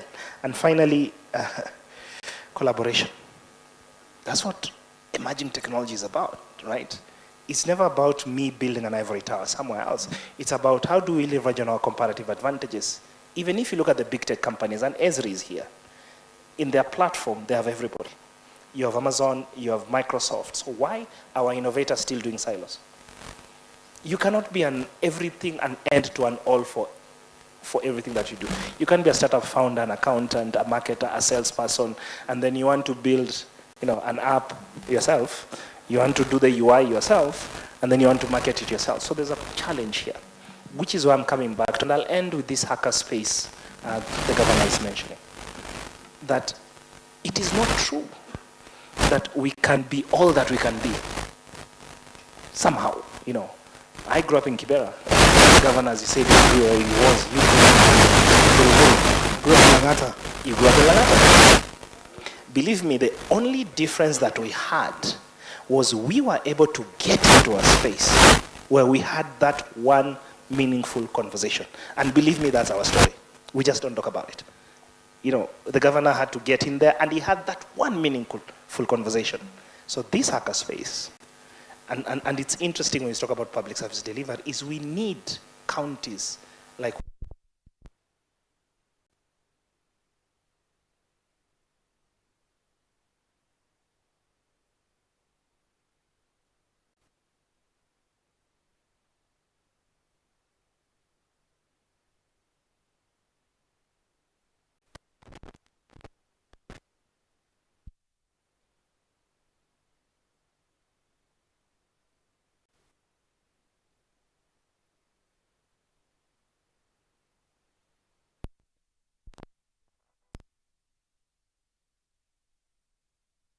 internet that I experience in Nairobi.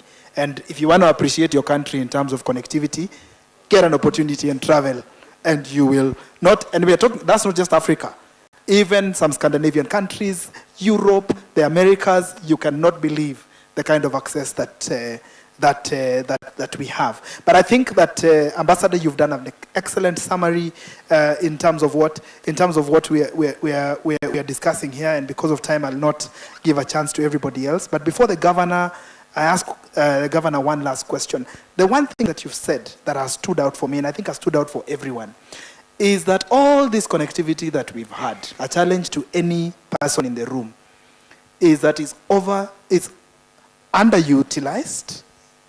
And even that underutilization is majorly on social media platforms, not productivity, not innovation. Yeah. So we are mostly on X, we are mostly on Instagram, we're mostly on Snapchat, we are mostly on each and every platform that you can think about. On social media engagements, however, utilization from a productivity platform, from an innovation platform, from solving problems, from a perspective of solving problems that are emerging in our city, yes, Punyi, that are emerging in our city, is obviously something that has been pointed out very clearly from that perspective by our special envoy on technology. Governor, something I'd like you to close on, and just bringing all this into perspective. I can see our camera person just wants to bring us together and take a photo and get us out of here. So Nairobi is embracing new technology. I think that's the key message that we are getting today, is embracing new technology and is calling those who are able to innovate using technology to solve this problem to come on board and do that. But what steps are you taking as the county to ensure that this innovation aligns with the Sustainable Development Goals? There's been conversation around that. How does it align, and how does that bring us to that Nairobi that we want to see? I grew up in Langata. When you said water, I relate. Water coming once in a week. I can relate. And I'm sure the guy for Buru can relate as well. Also, I don't want to ask Ambassador how the water situation was. So, Governor, as we close, your final remarks on that, and as you answer that question, then we can close this panel. Thanks, and really thanks for everyone's comments. They really, I think, it feels like we had met before, because we have a similar mind in terms of what needs to be done. And yes, we have a GIS center. I think it's the utility of it that can be enhanced, and part of that work you guys did for us. Fortunately for us, when you come, you won't be groping in the dark and starting from nowhere.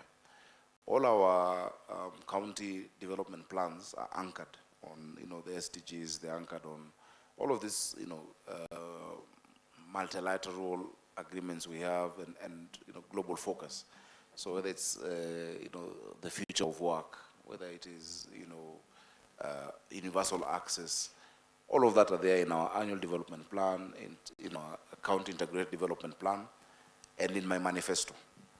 So once you come, and I really want the takeaway is how practical the chief officer and the team from digital economy plus our economic planning teams then transitions this, so that we don't just meet once a year in a week. I need you guys now to come to City Hall, create that space, or wherever it is we create it, or from wherever you are, but ideally where we are. And we'll tell you these are the 10 challenges. All of them align with the SDGs, because everything we're doing is about sustainability. Where actually City Hall was awarded, my office is now the first green government building on the continent.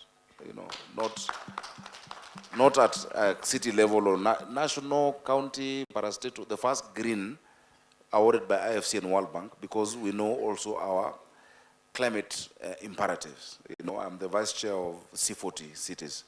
I deputize the mayor of London on that. And so everything we're asking you to do is aligned already to those goals that are global aspirations, but we have already what our action plans are around that, and our commitments that we've made at the national level and also at the county level. So please come and let's create. Let's not talk about the technology, but the challenge. I really love that. Let's talk about the problem and let's solve it. I've seen what can come out when you give that one child from Dandora a chance with a computer. Now imagine what can come out when you bring all these innovators together, and at the end, there's a pot of gold at the end of the rainbow. So please, karibuni Nairobi, have those discussions this week. Please feel free to move beyond the strict lines of how you've structured your engagement this week. Those boxes no longer work, those grid lines. Move beyond that, and let's have something radical coming out of the Innovation Week this year. And then let's have now a process through which we continue to engage, invite your friends, take the challenge, pick one, go out there, think about it. I'm glad what you guys did with Nairobi Water. Part of the challenges we have with hawking can be solved. Or Kanjo coming to you and you don't know if it's Kanjo. What you've done Nairobi Water, now you just check your phone, Jitambue, yes, you're a city, county, inspectorate officer, or you're not. Those are some of the things that give us comfort and give people trust to bring more investment to our city. So, I could go on and on, but really our goals are aligned to those SDGs. They're aligned to our national blueprint of Vision 2030. Nairobi is setting up our Vision 2050 task force. I told you in 2050 will be 10.5 million people in Nairobi, because 65% of the world's population will be in cities. And Nairobi is no different. With that median age of 19, we need to future-proof. To future-proof can only be done with this innovation now, because the future won't plan itself. Thank you. Okay. Thank you very much, Governor. Thank you. Big hand for the panel. I've been told we have space for only 2 questions.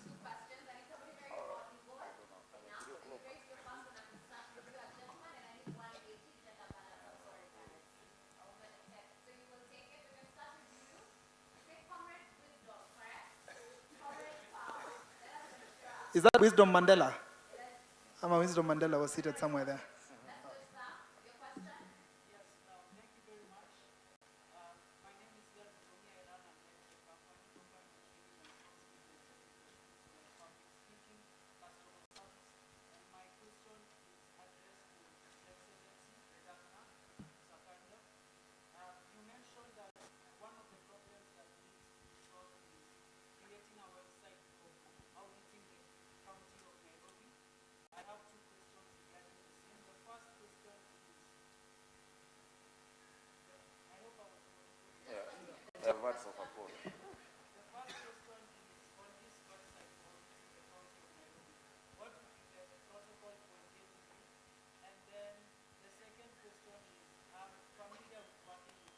Before, and so sometimes there may be a challenge when it comes to the allocation of funds, and so I'd need you to, when working with government especially, so please address the same as well.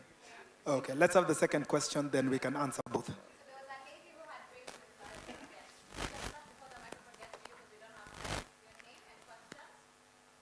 Good afternoon, everyone. I'm Dorcas Wairimo, a student from Maseno University, taking Bachelor of Science, Geography, and Natural Resource Management with IT. I'm glad that we have an expert from GIS, and the funniest thing with GIS is that we are really struggling to get the opportunity to get the access to the Esri and the other apps, the software of GIS. How can we do it? How can we access the ones that are not, they are not licensed? Thank you. Okay, I think we'll start with Esri Namasake. The easy one. And then close out with the interesting question to the governor. Yes, so quickly, Esri, we give almost free software to universities. We have a package for universities. So just to be quickly, see me, and I'll give you a 1-year license. Thank you. Fantastic. You should thank God you showed up from Maseno. And anyone else with a similar challenge. Governor, as we close out. I also want a license. Anyway, I mean, that's a good question. I know there's open source GIS, but Esri has the best, whether it's ArcGIS, ArcInfo, and the other, that they have. I used to do GIS myself, so I know. Yeah. But on this question, this is, let me start with the easier part. Allocation of resources. Resources follow where we see a need. And the budgets for, so we really put our money where our mouth is as Nairobi County. We believe in what I've called active participation. We're the only county with a minister for public participation and citizen engagement. We're the only one with a full sector around that. And it has budgets. And that together with the creative economy, digital economy sector have budgets for it. When I talk about a platform for transparency, it's not necessarily a website. A website can be one of the platforms.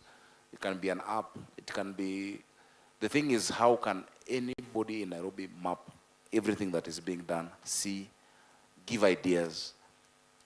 And to get to me, I won't put a chat box on AI that talk to the governor and then I answer. I will I'll find a way to, of course I will not answer, I can't answer 7 million people. But I guess because we have teams that see this surely needs to be escalated to the governor. If I was to do an X space today, I think a number of Nairobians would come.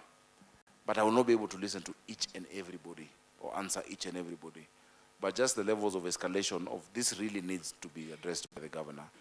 But these others can be addressed by the, at a different level. Let me not say even lower, but a different level, whether it is at the ward, whether it is Nairobi Water, whether it is, a chief officer like, Sunday over here. All of those then will be able to find expression. Initially, when you got in, somebody told me to put a call center where we answer calls, and I said, you don't put a call center before you know how you'll solve or to have answers, because the first day you pick the calls and someone says there's a pothole, and then the next day they call for this. The third day, there'll be a problem. And so for the last 2 years, we've been able to create really platforms for solving issues at a lower level. We're now finalizing our barrow system of government for Nairobi, where not everybody must come to City Hall. You can do things from your side, and the person dealing with Langata doesn't have to think about Kayole, and they don't have to think about Dandora. So that we really move to the lowest level of centralization. So if you're keen on that, we're really happy to engage. Karibu. Our chief officers and our teams are here, the digital economy team. Tafadhali msimame kama bado mko. Sunday's team, wameenda. Hawa wote. These ones are here. Me, you can always find me online.